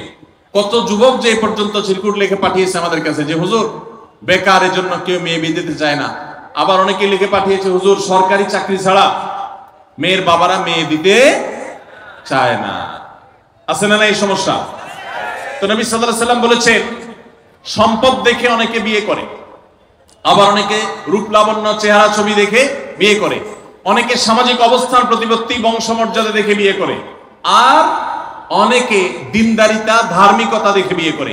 নবী সাল্লাল্লাহু আলাইহি ওয়াসাল্লাম বলেছেন, ফাজফার বিজাতিদ দ্বীন। তোমরা বিয়ের ক্ষেত্রে এই ধার্মিকতা দেখে বিয়ে করে সেই বিয়ে তোমরা সফল হওয়ার চেষ্টা করবে, কারণ এটাই হলো সুখের মূল চাবিকাঠি। আপনার স্ত্রী, আপনার স্বামী, আপনার জীবন সঙ্গী সঙ্গিনী যদি নেককার হন, আল্লাহভীরু হন, তার যদি কোনো একটা জায়গায় সারেন্ডার করার জায়গা থাকে, তো আপনি নিশ্চিত থাকতে পারেন তাকে নিয়ে আপনি সুখে থাকবেন। আর যদি সে আল্লাহর কাছে নিজেকে সারেন্ডার না করে, আল্লাহর কাছে নিজেকে আত্মসমর্পণ না করে, মুত্তাকি না হয়, আল্লাহভীরু না হয়, তাহলে তাকে দিয়ে আপনি কখনো প্রকৃত সুখ সন্ধান করতে পারবেন না। এজন্য ভাইরা, দাম্পত্য জীবনের সুখের জন্য দ্বিতীয় গুরুত্বপূর্ণ বিষয় হলো জীবন সঙ্গী সঙ্গে নির্বাচন করার ক্ষেত্রে অন্য যাই থাকুক আর না থাকুক, ধার্মিকতা আছে কিনা এটা দেখতে হবে। এটা যদি দেখেন তাহলে সেক্ষেত্রে ইনশাআল্লাহ আপনি সুখী হবেন। ধার্মিকতার আবার সংজ্ঞা কি? এখানে মুশকিল হলো, আজকাল মেয়েদের বোরকা পরলেই মনে করা হয় ধার্মিক, ছেলেরা নামাজ পড়তেছে মনে করা হয় ধার্মিক। এইটুকুই শুধু ধার্মিকতার সংজ্ঞা নয়। ধার্মিকতার সবচেয়ে বড় সংজ্ঞা হলো কোরআন এবং হাদিসের সামনে সে নিজেকে আত্মসমর্পণ করে কিনা, সে সারেন্ডার করে কিনা, আল্লাহর নির্দেশ পেয়েছে, রাসূলের নির্দেশ পেয়েছে, আল্লাহর নিষেধাজ্ঞা রয়েছে, সেই জায়গায় সে থেমে যায় আর সে আগে বাড়ে না, নিজেকে সমর্পণ করে দেয়, মাথা নত করে ফেলে। এরকম যদি হয় তাহলে সেই ছেলে নিয়েও সুখী থাকবেন, সেই মেয়ে নিয়েও সুখী থাকবেন। আমি বিশেষ করে মেয়ের বাবারা যারা নিজের মেয়ে বিয়ে দেওয়ার জন্য সরকারি চাকরিজীবী খুঁজেন, পয়সাওয়ালা খুঁজেন, বিভিন্ন বড় বড় পদে থাকা মানুষগুলোকে খুঁজে বেড়ান, আমি তাদেরকে বলি, আপনার মেয়ের জন্য ফজরের নামাজের সামনের কাতারে থাকা যুবকগুলোকে খুঁজে বের করেন। এই যে যুবকরা চিৎকার করছে, সবাই ফজর নামাজ পড়েন? আল্লাহ সব যুবককে ফজর নামাজ জামাতের সাথে পড়ার তৌফিক দান করুন। ভাইরা আমার, যেই ছেলে আল্লাহকে ভয় করে, যেই ছেলের ভিতরে কোরআন এবং হাদিসের কাছে আত্মসমর্পণ করার মতো মানসিকতা আছে, এই ছেলে আর যা হোক তার স্ত্রীকে কখনো কষ্ট দিবে। যেই মেয়ে কোরআন হাদিসের কাছে নিজেকে সমর্পণ করেছে, কোরআন হাদিস যেহেতু স্বামীকে শ্রদ্ধা করতে বলে, এই মেয়ে কখনো স্বামীর প্রতি অশ্রদ্ধা করবে না। অতএব দাম্পত্য জীবনের অনেক গুরুত্বপূর্ণ একটা পয়েন্ট হলো এটা, যে আপনি তার রূপ লাবণ্য, সামাজিক অবস্থান, সম্পদ, পয়সা কড়ি এগুলো দেখেন বা না দেখেন, প্রধান বিবেচ্য বিষয় হবে তার ধার্মিকতা, এটা যদি দেখেন ইনশাআল্লাহ দেখবেন যে আপনি সুখে থাকবেন। আল্লাহ তাআলা আমাদের সবাইকে এই দিকটাকে বিবেচনা করে আমাদের দাম্পত্য জীবনকে গড়ে তোলার তৌফিক দান করুন। তৃতীয় যে পয়েন্টটি বলতে চাই তা হলো দাম্পত্য জীবনের সুখের মূল মন্ত্র হলো সবর এবং শুকর। সবর এবং আমাদের দেশে সর্বস্তরে, শুধু দাম্পত্য জীবনে না, সব ক্ষেত্রে বেসবরি, ধৈর্যহীনতা, অসহিষ্ণুতা এটা এমন পর্যায়ে চলে গেছে, আপনারা পত্রিকার পাতা খুললেই দেখবেন যে বিয়ে বাড়িতে চিংড়ি মাছ দেওয়া হয়েছে সাইজ একটু ছোট, সেজন্য মারামারি হয়ে শুধু বিয়ে ভাঙছে তা না, 2-4 জন মারাও গেছে। শুনেন না আপনারা? মানে তা 4-5 দিন আগে নিউজ দেখলাম যে বিয়ের অনুষ্ঠানে সামান্য একটু কথা কাটাকাটিকে কেন্দ্র করে মেয়ের ভগ্নিপতি না খুব নিয়ারেস্ট একজনকে পিটিয়ে মেরেই ফেলেছে। ভাইরা আমার, এই ধরনের ঘটনা আপনারা শুনেন না? ঘরে ঘরে অসহিষ্ণুতা এবং ধৈর্যহীনতা। আমি একটা কথা প্রায় বলি, আপনারা কি জানেন কিয়ামতের ময়দানে আল্লাহর কাছে বান্দা কোন আমল করলে হিসেব ছাড়া জান্নাতে যাবে? জানেন কেউ? বলতে পারেন কেউ? ভাই, আল্লাহর কাছে হিসেব দিয়ে জান্নাতে যাওয়া কি সহজ কাম না কঠিন কাজ? আরে আল্লাহর কাছে তো অনেক দূরের কথা। আপনি যে প্রতিষ্ঠানে চাকরি করেন তার মালিকের কাছে, উপরস্থ বসের কাছে একেবারে পুঙ্খানুপুঙ্খ করে প্রতিটা পয়সার হিসাব দিয়ে একদম সবকিছুতে পারফেক্টনেস প্রমাণ করা, এটাই তো একটা কঠিন কাজ, দুঃসাধ্য কাজ। সেখানে সারা জীবনের হিসাব আল্লাহর কাছে দিয়ে পাই পাই করে তারপর আপনি জান্নাতে যাবেন, বিষয়টা এত সহজ না। তাহলে হিসেব ছাড়া আল্লাহ তাআলা এমনিতে বলবেন হিসাব টিসাব নাই, তোমাকে এমনি জান্নাতে দিলাম, এটা চান আপনারা? দেখুন কোরআনে কারীম আল্লাহ তাআলা বলছেন ইন্নামা ইউওয়াফাস সাবিরুনা আজরাহুম বিগাইরি হিসাব। আল্লাহ বিনিময় দেওয়ার ক্ষেত্রে, সওয়াব দেওয়ার ক্ষেত্রে দুনিয়াতে যারা সবরকারী হবে, যারা ধৈর্যশীল হবে, যারা সহিষ্ণু হবে, যারা নিজেকে নিয়ন্ত্রণ করতে পারবে, এই সবরকারীদেরকে আল্লাহ তাআলা হিসেব ছাড়া দিবেন, তাদেরকে সওয়াব দিবেন হিসেব ছাড়া। তাহলে আপনি যখন আপনার কর্মস্থলে থাকবেন আপনাকে ধৈর্য ধারণ করতে হবে। আপনি যখন পাবলিক পরিবহনে উঠবেন আপনার মাথা ঠান্ডা রাখতে হবে। আপনি যখন আপনার বাসা বাড়িতে থাকবেন আপনার মাথা ঠান্ডা থাকতে হবে। মাথা গরম হয়ে যায় যাদের, হট মেজাজ যারা, কথায় কথায় মাথা গরম হয়ে যায়, ধৈর্যহীন হয়ে যায়, যেখানে সেখানে গন্ডগোল বাঁধায় দেয়, মারামারি বাঁধায় দেয়, ধৈর্য সহ্য বলতে কিছু নাই, এই লোকগুলো কিন্তু এই সৌভাগ্যবান মানুষদের কাতারে শামিল হতে পারবে না। ঠিক একই ভাবে দাম্পত্য জীবনে সুখী হতে হলে সবর এবং শুকর, এই দুইটা মূল মন্ত্রের কোনো বিকল্প পথ খোলা নেই। সেটা স্বামীর জন্য প্রযোজ্য, স্ত্রীর জন্য প্রযোজ্য। স্বামী হিসাবে আপনি স্ত্রীর অনেক অনিয়মতা দেখতে পাবেন, অনেক কিছু দেখতে পাবেন, আপনার আকাঙ্ক্ষা, আপনার চাহিদা, প্রত্যাশা বিপরীত, আপনাকে সবর করতে হবে। ভাইরা আমার, আমাদের প্রিয় নবী সাল্লাল্লাহু আলাইহি সাল্লামের দাম্পত্য জীবনে কিন্তু টুনটান সমস্যা হয়েছে। আপনারা মনে করতে পারেন নবী সাল্লাল্লাহু আলাইহি সাল্লামের ঘর, ওনার স্ত্রীগণ সাহাবী, তারা উম্মুল মুমিনিন আমাদের মা, এত মর্যাদাবান মানুষ তারা, তাদের আবার ঝামেলা হয়েছে। ভাই, দাম্পত্য জীবনে টুকটাক সমস্যা তাদেরও হয়েছে। প্রিয় নবী সাল্লাল্লাহু আলাইহি সাল্লাম নিজে একদিন বাসা ছেড়ে মসজিদে নববীতে এসে মন খারাপ করে বসেছিলেন, তিনি বাসায় যাচ্ছেন না, অভিমান করে। ওমর রাদিয়াল্লাহু তাআলা আনহু বিষয়টা বুঝতে পেরে তার মেয়ে যেহেতু নবী সাল্লাল্লাহু আলাইহি সাল্লামের স্ত্রী, তিনি সেখানে গিয়ে ভেতরে প্রবেশ করে তার সাথে কথা বলে তথ্য উদ্ঘাটন করে সেটা মিটমাট করার ব্যবস্থা করেছেন। স্বয়ং নবী করিম সাল্লাল্লাহু আলাইহি সাল্লামের জামাতা, ইসলামের চতুর্থ খলিফা আলী রাদিয়াল্লাহু তাআলা আনহু, তার মতে এত মর্যাদাবান মানুষ, তার ঘরে স্ত্রী হিসাবে আছেন কে? মুহাম্মদ সাল্লাল্লাহু আলাইহি সাল্লামের মেয়ে, জান্নাতে নারীদের সর্দার ফাতেমা রাদিয়াল্লাহু তাআলা আনহা। এত বড় মানুষ তারা, স্বামী স্ত্রী দুইজন, দুই দিককার নেতৃত্বে, একজন যুবকদের নেতৃত্ব দিবে, আরেকজন জান্নাতি যুবতীদের, নারীদের নেতৃত্ব দিবে। এত বড় মর্যাদাবান মানুষ, তাদেরও দাম্পত্য জীবনে কিন্তু টুনটান হয়েছে। একবার আলী রাদিয়াল্লাহু তাআলা আনহু এসে মসজিদে টানটান হয়ে শুয়েছিলেন মাটিতে, মনটা খারাপ, ঘরে একটু হালকা ঝামেলা হয়েছে, তো এই জন্য মসজিদে নববীতে এসে মাটিতে শুয়ে আছে।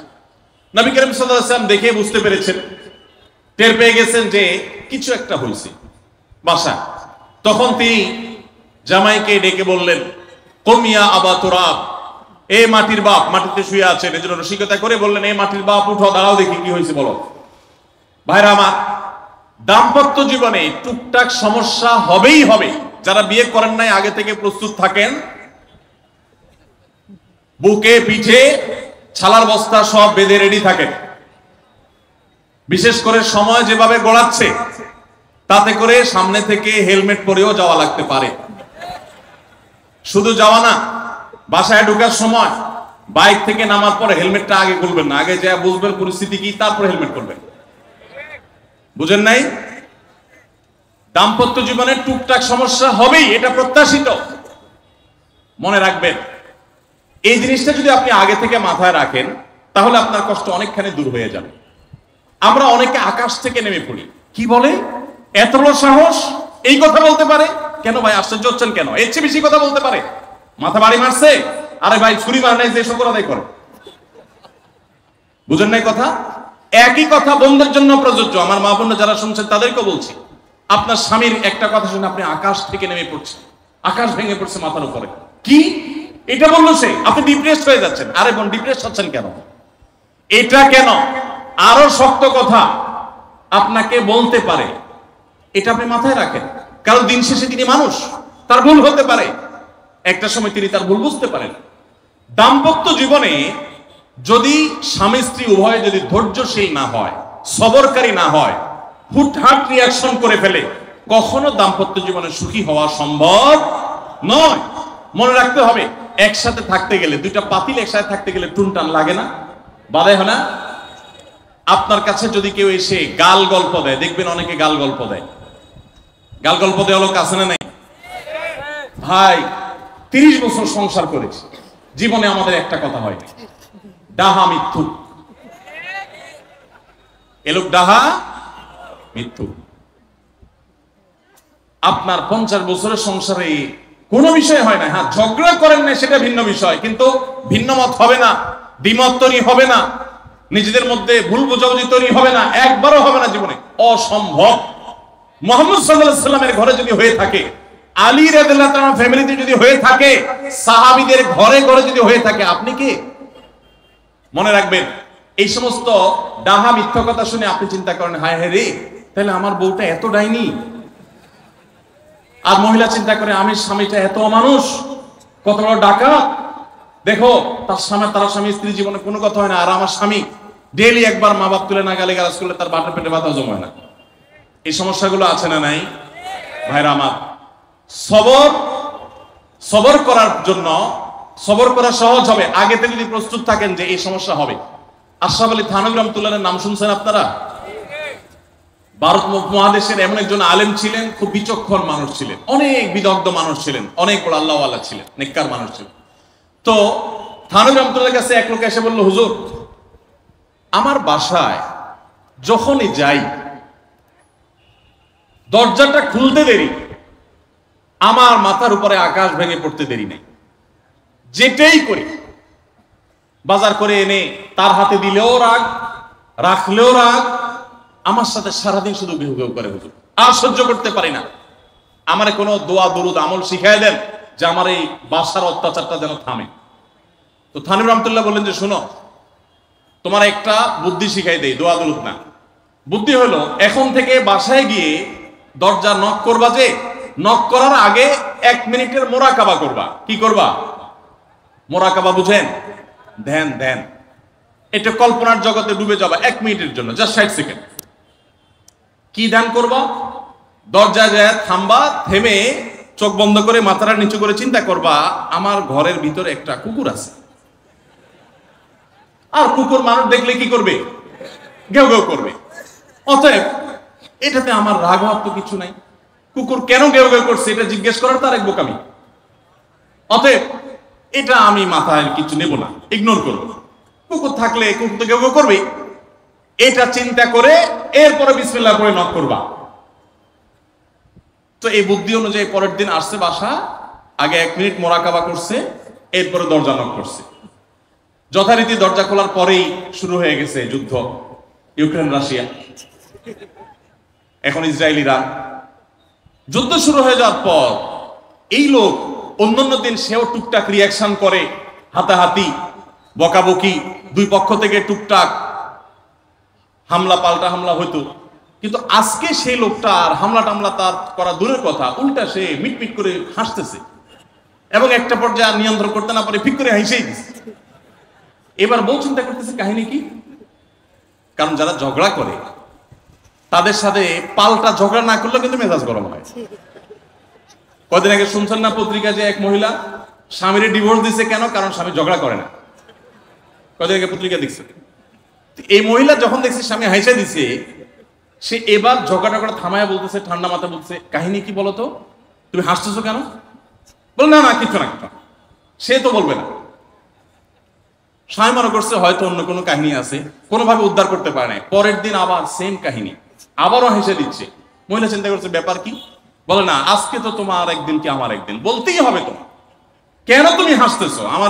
আমার ঝগড়ার বিনিময়ে তুমি ঝগড়া না করে হাসতেছো, অপমান করতেছো। আমার ঝগড়ার কোনো দাম নাই? আমি কি কথা বলতেছি না, এগুলো কোনো মূল্য নাই? যখন চেতে যাচ্ছে এবার বলতেছে, শোনো তুমি যেহেতু জোরই করতেছো, তাইলে আমি বলি, আমি গেছি এক হুজুরের কাছে, হুজুর আমার এই বুদ্ধি শিখাই দিছে, আমি সেই বুদ্ধি অনুযায়ী চিন্তা করি। এখন আমি চোখের সামনে যখন চিন্তা করি যে কুকুর গেউ করতেছে, আমার হাসি আসে। বউ চিন্তা করে, কি বললা তুমি? তাহলে তুমি এই মনে করো আমারে? এবার থেকে বেচারে ঝগড়া করার আগেই তা থেমে যায়, চিন্তা করে হায় হায় আমি ঝগড়া করলে তো সে মনে মনে আমার ওইটা চিন্তা করে। বুঝতে পারছেন? দাম্পত্য জীবনে একটু বুদ্ধিশুদ্ধি করে না চললে, শুধুমাত্র সোজা হয়ে দোয়া দরুদ পড়বে না সব সোজা হয়ে যাবে, শরীর মধ্যে এত সোজা না। একটু বুদ্ধিশুদ্ধি খাটায় চলতে হয় এবং সবর করতে হয়। এই যে ভদ্রলোক যদি সবর না করতেন, তাহলে মারামারি কাটাকাটি করে কখনো সমাধান হয় না। স্বামী স্ত্রী উভয়কেই আমরা এই যে ঘটনা বলেছি, এই ঘটনার মাধ্যমে কাউকে ছোট করার উদ্দেশ্য না, জাস্ট বোঝানোর উদ্দেশ্য। এটা বিপরীত দিক থেকেও হতে পারে যে আমরা সবর করতে হবে দাম্পত্য জীবনে। তাহলে আগে থেকে যদি এই ঘটনা বলার উদ্দেশ্য হলো যে এই ভদ্রলোক আগে থেকে যখন অপেক্ষা করছেন যে হ্যাঁ অনাকাঙ্ক্ষিত কিছু হতেই পারে, তখন এটার জন্য প্রস্তুত থাকার কারণে আর তার ঝামেলা বাড়ে নাই, বরং কমছে। এখন আপনি যদি আগে থেকে প্রস্তুত থাকেন, দাম্পত্য জীবন টুকটাক সমস্যা হবেই। দুই ঘরে দুইজন মানুষ একসাথ হয়েছি, বহু কিছুতে গরমিল হবে। অতএব আমরা সবর করব, ধৈর্য ধারণ করব, ভালো দিনগুলো দেখব। প্রিয় নবী সাল্লাল্লাহু আলাইহি সাল্লাম বলেছেন, তুমি তোমার স্ত্রীর কোনো কিছু দেখে যদি রাগান্বিত হও, তুমি তোমার স্বামীর কিছু দেখে যদি মেজাজ গরম হয়, তো মনে রাখবা তার অনেক গুণ আছে যেটা দেখলে তোমার ভালো লাগা কাজ করবে। কারণ একটা মানুষ এমন নাই পৃথিবীতে যার সব গুণ খারাপ, একটা গুণও ভালো নাই। একজন আস্ত ডাকাতও যদি হয়, আস্ত পাপিষ্ট মানুষও যদি হয়, খারাপ মানুষও যদি হয়, তার ভিতরও কোনো না কোনো ভালো গুণ অবশ্যই আছে। তোমার স্ত্রী, তোমার স্বামীর মধ্যে কোনো না কোনো ভালো গুণ আছে। তুমি সেই গুণটা খুঁজে বের করো এবং সেটাকে কল্পনা করো, তাহলে তোমার মধ্যে তৃপ্তি আসবে, সমৃদ্ধি আসবে, ভালো লাগা কাজ করবে। এই জন্য ভাইরা, দাম্পত্য জীবনের সুখ শান্তির জন্য সবর এবং শুকর। শুকর হলো যে যা পেয়েছি আলহামদুলিল্লাহ, এর চাইতে যদি খারাপ কিছু হতো, এর চাইতে যদি মন্দ কিছু হতো। অনেক বোনরা আমাদের কাছে আসেন, আমরা তাদেরকে বলি, দেখুন আপনার স্বামীটা হয়তো অমানুষ, সে আপনাকে গালিগালাজ করে কিন্তু চরিত্রহীন না।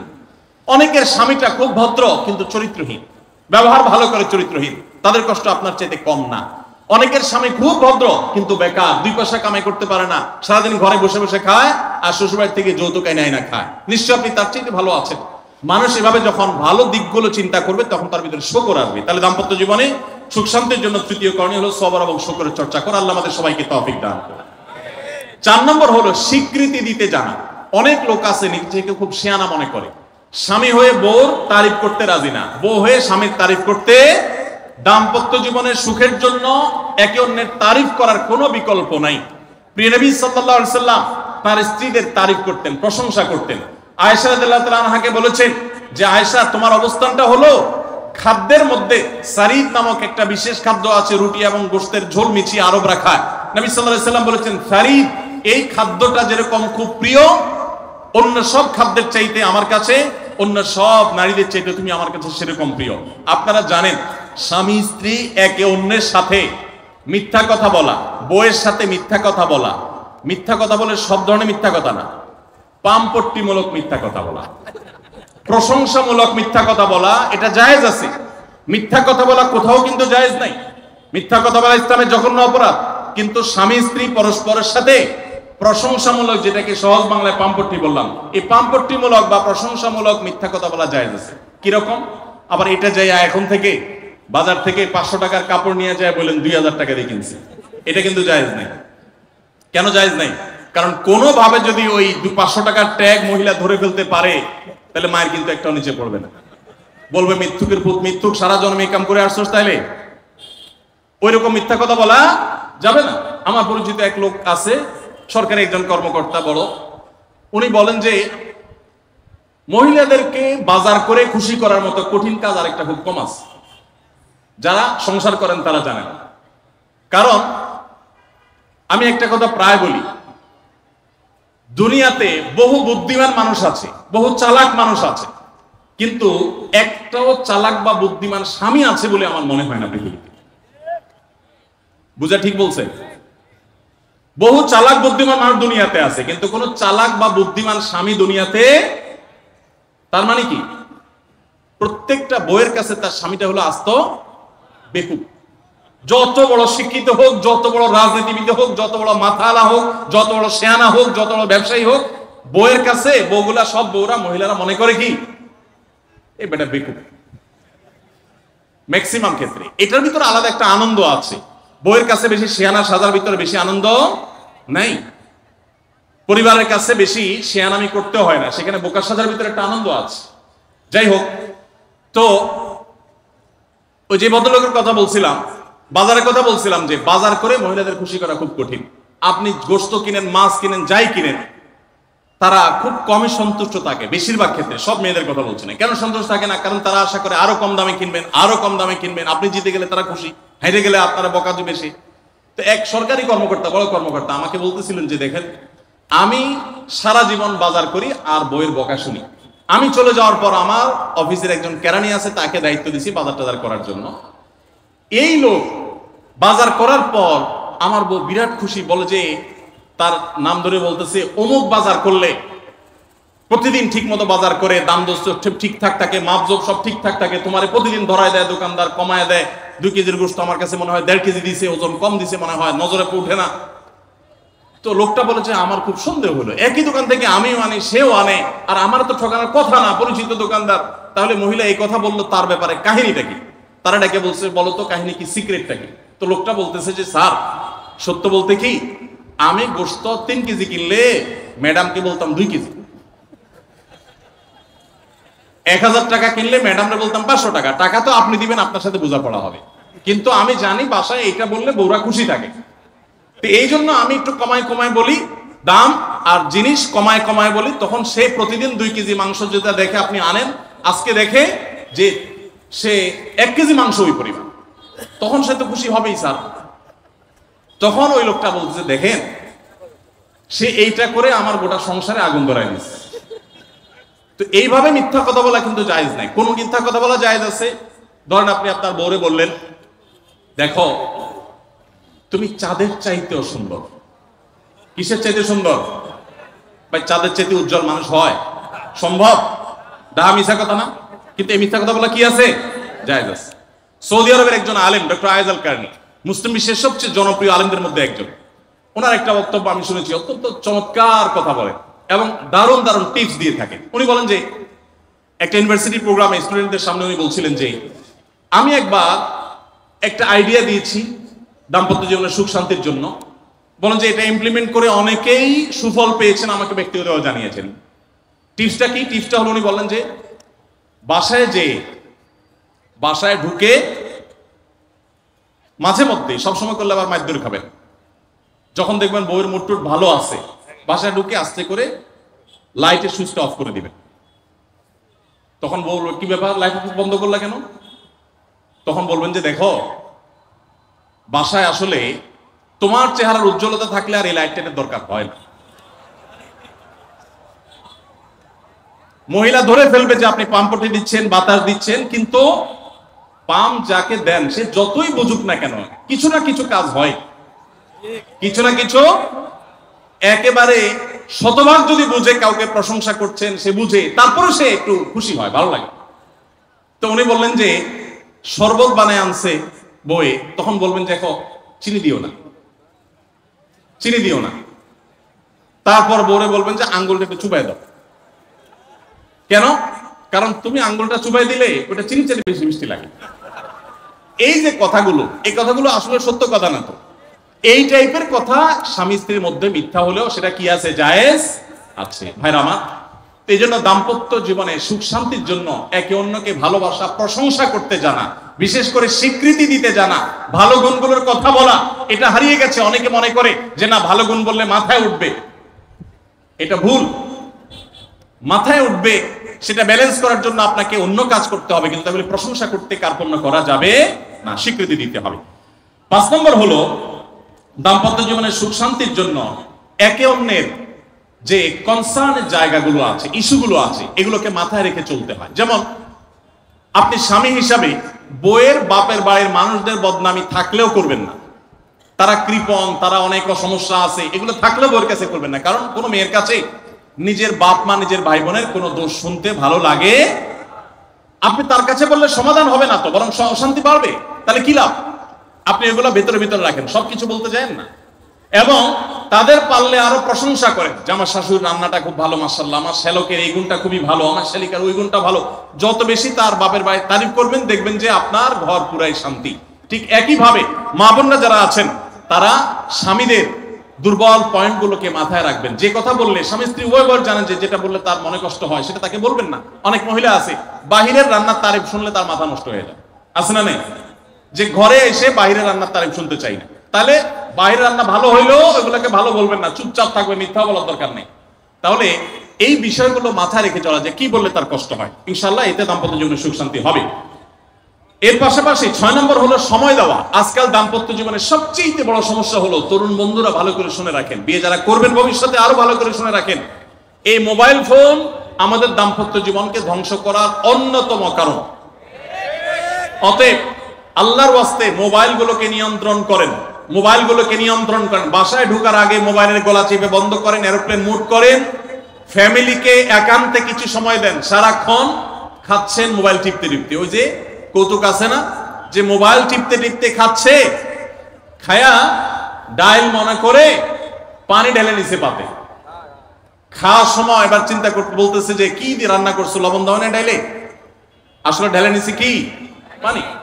তো মোবাইল টিপতে টিপতে যদি মানুষ সংসারে স্বামী স্ত্রী একে অন্যের সাথে সময় কাটায়, তাহলে দাম্পত্য জীবনে অশান্তি নিশ্চিত। যত অশান্তি এবং যত ঝগড়া, যত ভুল বোঝাবুঝি আমাদের ফ্যামিলিগুলোতে হয়, এর অন্যতম প্রধান কারণ হলো এই মোবাইল এডিকশন, মোবাইল আসক্তি। স্বামী বলেন স্ত্রী বলেন উভয় একান্তে স্বামী স্ত্রী বাসা বাড়িতে তো অবস্থান যতদিন করবেন, ব্যবসা বাণিজ্য, কাজ কাম, আল্লাহর হস্তে, এগুলো সব জমা রেখে তারপর স্বামী স্ত্রী একে অন্যকে সময় দিবেন, ইনশাআল্লাহ দাম্পত্য জীবনের সুখ শান্তি আসবে। 7 নম্বর পয়েন্ট হলো, যেটা আমি একটু আগে বলে ফেলেছি, সেটা হলো অন্যের সুখের মিথ্যা গল্প শুনতে যাবেন না। অর্থাৎ আপনার কাছে কেউ যদি বলে দোস্ত বলিস না, তোর ভাবি তার রান্না, তার আচরণ, এই যে গল্পগুলো দিবে না, এগুলো শুনবেন না। সাথে সাথে বলবেন যে বেটা হয় চাপাবাজি করতেছে, আর না হলে শয়তান এগুলো আমাকে শোনাচ্ছে, আমাকে অশান্তি সৃষ্টি করবার জন্য। মহিলাদের ক্ষেত্রে এটা প্রযোজ্য, যে অনেক মহিলা এসে বলবে ভাবি, আপা কি বলবো, আর আপনার ভাই এত কেয়ারিং, কি যে যত্ন করে আমারে, আমার দিক খুব খেয়াল রাখে, একটু সমস্যা হতে দেয় না, বাইরে গেলে একটু পর পর ফোন দিয়ে মেসেজ দিয়ে খবর নেয়। বুঝবেন যে সাক্ষাৎ শয়তান হাজির হয়ে গেছে। এই লোক হয়তো সৎ উদ্দেশ্যে বলছে, কিন্তু শয়তান তাকে দিয়ে বলাচ্ছে আপনাকে অশান্তিতে ফেলার জন্য। মনে রাখবেন, যারা নিজেদের তারিফ করে তারা হয়তো পজিটিভ মানুষ দেখে তারিফ করে, তাদের সংসারে এমন এমন অশান্তি হয় যেগুলো হয়তো আপনাদের হয় না, শুধুমাত্র শয়তান ওইগুলো আপনার সামনে হাজির করছে। খবরদার, ওইগুলো দেখে খুব সহজে একে অন্যের প্রতি জাজমেন্ট করতে। তাহলে দাম্পত্য জীবনের সুখ শান্তির জন্য অন্যের সুখের মিথ্যা গল্প শুনতে যাবেন না। যদি সত্য গল্পও হয়, তবুও মনে রাখবেন যে হয়তো সে একটা দিক তুলে ধরছে, তাদের আরো চ্যাপ্টার আছে সেটা তারা তুলে ধরছে না, তাদের চাইতে আমরা আলহামদুলিল্লাহ কম সুখে নেই। নিজেদের পজিটিভ গুলো দেখার চেষ্টা করবেন। 8 নম্বর, ক্ষমা করতে শেখা। দেখুন, ক্ষমা করতে না পারলে দাম্পত্য জীবনে কেন, কোন জীবনে আপনি কখনো সুখী হতে পারবেন না। সবকিছুকে অনেক বড় করে দেখবেন না, অনেক কিছুকে ক্লোজ করবেন, ছোট করবেন। এবং মনে রাখবেন, আল্লাহ তাআলা ক্ষমাশীলকে ভালোবাসেন। কোরআনে আল্লাহ তাআলা একাধিক জায়গা বলেছেন, যারা ক্ষমা করে আল্লাহ তাদেরকে ভালোবাসেন। আপনি যদি বলেন যে কতবার ক্ষমা করব, যতবার আপনি আল্লাহর কাছে ক্ষমা আশা করেন, আপনি আপনার স্ত্রীকে, আপনি আপনার স্বামীকে, আপনার জীবন সঙ্গীকে, যে কোনো মানুষকে ততবার ক্ষমা করবেন। আপনি জীবনে একই পাপ কতবার করেন, আল্লাহ মাফ করবেন আশা করেন না? তাহলে আপনার আল্লাহর বান্দাকে কেন আপনি ক্ষমা করবেন না? বিধায় ক্ষমা করা এটা শিখতে হবে। কখনো কোনো ভুল হয়েছে বুঝতে পারলে পণ্ডিতি না করে সাথে সাথে ভুল স্বীকার করা জানতে হবে, যে হ্যাঁ এটা আমি ভুল করেছি। হ্যাঁ, এটা স্বীকার করলে সে একটু মাথায় উঠে যাবে, সে একটু লাইফ পেয়ে যাবে, পাক। কিন্তু এটা একটা ভালো গুণ, পরবর্তীতে এটাকে ব্যালেন্স করতে পারবেন অন্যভাবে। ভুল স্বীকার করবেন। মেয়েদের সাথে বিশেষ করে যখন ঝগড়াঝাটি হয়, কোনো কিছু হয়, মনে করেন ঝগড়া তুমুল আকারে চলে গেছে, এখন আপনার স্ত্রী আপনার মৃত্যুদণ্ড জারি করবেন, জাস্ট এটা বাকি আছে। এই টাইমটাতে আপনি যদি চান যে এই রাগের পারদকে পাতাল থেকে মুহূর্তের ভিতরে আমি আকাশ থেকে মুহূর্তের ভিতরে পাতালে নামায় আনবো, আগুনের সাথে সাথে পানি করব, একটা বুদ্ধি, একটা কাজ করবেন, সাথে সাথে পানি হয়ে যাবে। সেটা কি? এতক্ষণ যা তর্ক করছেন এখন বলেন যে আসলে তুমি ঠিক বলছো, আমারটা ভুল, ব্যাস দেখবেন যে আগুন পানি হয়ে গেছে সাথে সাথে। তো ভুল স্বীকার করতে পারে, এটা শুধু স্বামীরা না, স্ত্রীদের ক্ষেত্রে একই কথা প্রযোজ্য। এটা অনেক বড় একটা গুণ, বিশেষ করে ক্ষমা করতে পারা। ক্ষমা করতে যারা পারে না তাদেরকে আল্লাহ ভালোবাসেন না। আল্লাহ তাআলা বলেছেন যে আল্লাহ তাআলা ক্ষমাশীল মানুষদেরকে ভালোবাসেন। এটা আমরা ক্ষমা করতে শিখবো ইনশাআল্লাহ। 9 নম্বর হলো শয়তান যে সমস্ত জায়গাতে ধোঁকা দেয় এই জায়গাগুলোকে ক্লিয়ার রাখা। যেমন একটা পয়েন্ট বলি, স্বামী স্ত্রীর মধ্যে কিছু কিছু জিনিস প্রাইভেট থাকতে পারে। আপনার স্ত্রী আপনার শ্বশুর বাড়িতে ফোনে কথা বলেছে, কি বলেছে, আম্মা তোমার সাথে কি বলেছে, তোমার আব্বা কি বলেছে, তোমার ভাই কি বলেছে, ব্যক্তিগত বিষয়গুলো খুব বেশি খোঁচাখুচি করে জানতে যাবেন না। এগুলো জানতে গেলে অশান্তি হবে। এবং অনেক সময় দেখা যেতে পারে কোনো কিছু দেখে আপনার সন্দেহ হয়েছে, তাহলে এটা পেটের ভিতর রাখবেন না। আবার খারাপ ভাবে উপস্থাপন না করে সুন্দরভাবে উপস্থাপন করুন যে আমার কাছে এরকম মনে হয়েছে, তাতে সাময়িক ঝগড়া হোক কিন্তু আপনি ক্লিয়ার হয়ে যাবেন এবং নিজের মধ্যে কোনো ঝামেলা থাকবে না। শয়তান বিশেষ করে ওয়াসওয়াসা, কুমন্ত্রণা, সন্দেহের রোগ দিয়া দাম্পত্য জীবনে সবচেয়ে বেশি অশান্তি তৈরি করে। এই জন্য সন্দেহকে কোনো স্থান দিবেন না।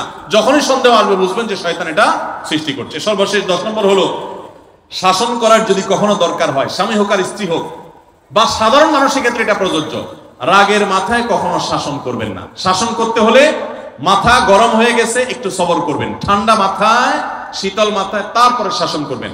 যখন রাগ উঠছে তখন কিছু বলতে যাবেন না। আপনার রাগ উঠছে আজকে, আপনি নিয়ত করেন আগামী 24 ঘন্টা পর এটার আমি বিচার করব, একটা বিহিত করব, এটার আমি কিছু একটা করে ছাড়বো।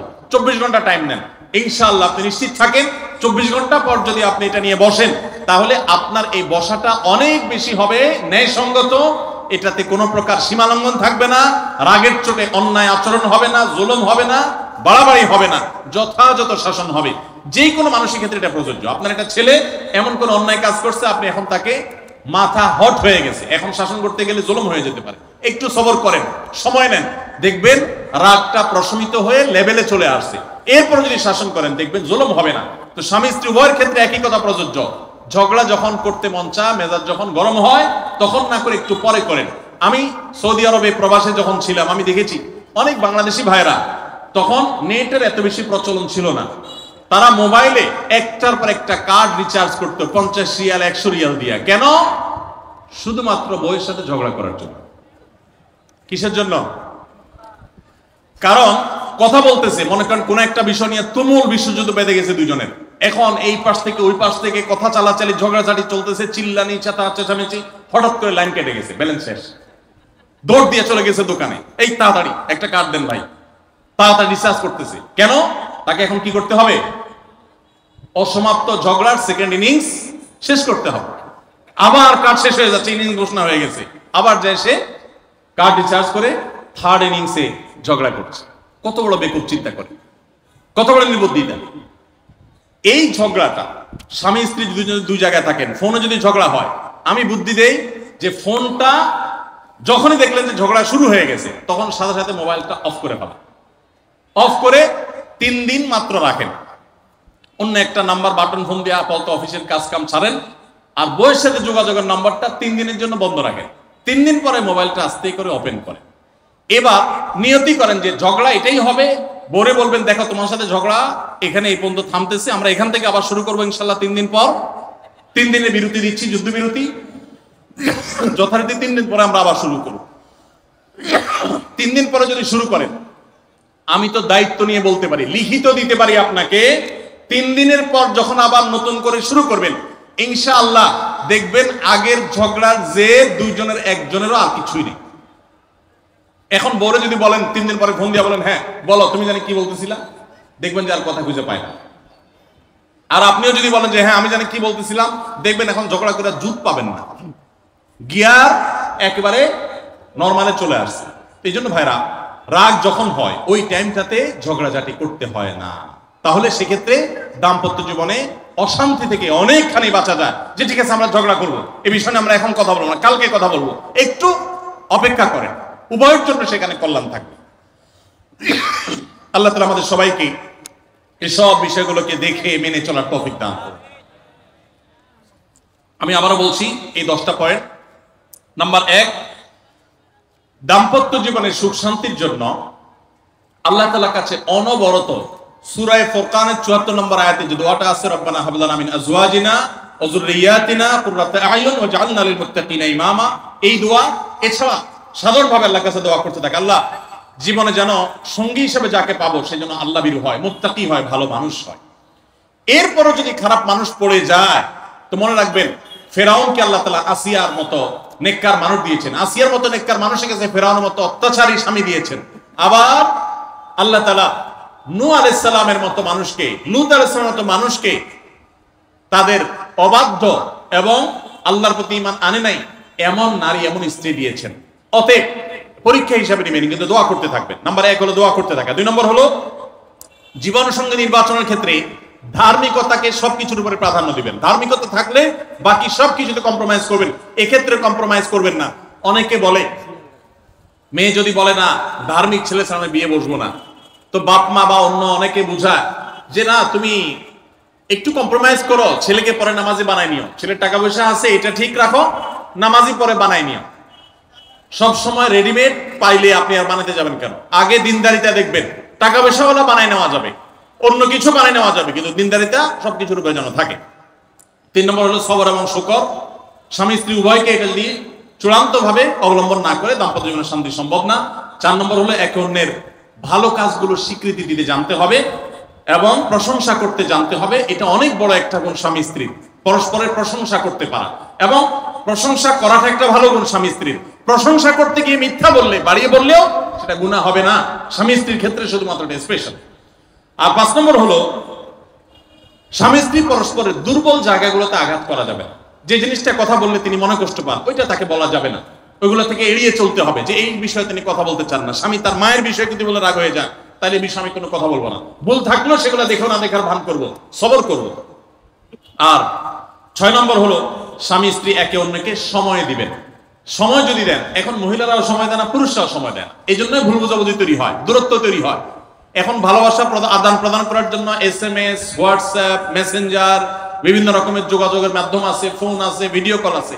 এত মাধ্যম থাকা সত্ত্বেও ভালোবাসা কম। এর অন্যতম কারণ হলো যে সবকিছু এখন অনলাইন করে ফেলছি আমরা, একান্তে একে অন্যকে আমরা সময় দেই না।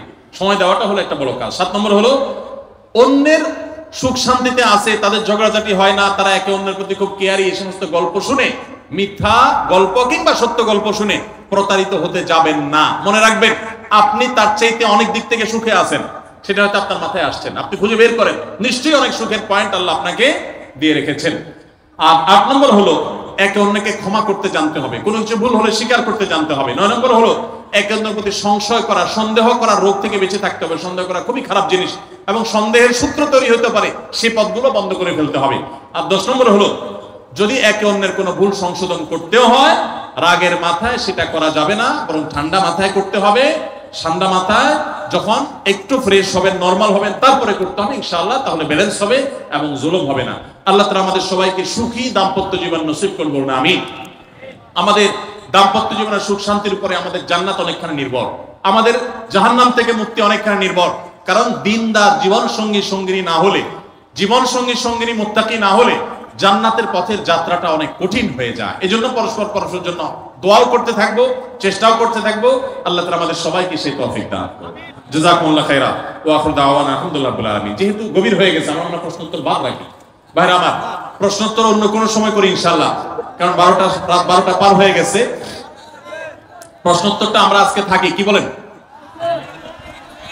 আমার মনে হয় প্রশ্নোত্তর দিতে গেলে যদি আমরা 20 মিনিটও দিতে যাই তাহলে 20 মিনিট সময় লেট হয়ে যাবে। আপনারা কি আছেন, থাকবেন? তাহলে আমরা বেশি না, মিনিট 20 প্রশ্ন উত্তর দেই, কি বলেন? ও আবার পুরস্কার আছে, তো আপনাদের পুরস্কার নিয়ে যাবেন না? জি, আমরা দ্রুততার সাথে প্রশ্ন উত্তর দিচ্ছি ইনশাআল্লাহ, প্রশ্ন উত্তর খুব বেশি সময় নেব না। আবার আপনাদেরকে আলোচনা থেকে এবং প্রশ্ন উত্তর থেকে প্রশ্ন করা হবে, যারা প্রশ্ন উত্তর দিতে পারবেন তারা ইনশাআল্লাহ পুরস্কার পাবেন, মূল্যবান পুরস্কার আছে। মেহরবানি করে বসেন, এলোমেলো করবেন না, যাদের খুব বেশি অসুবিধা হয় তারা উঠেন, 1-2 মিনিটের ভিতরে, আর বাকিরা নির্বিলি বসেন, আওয়াজ করবেন না।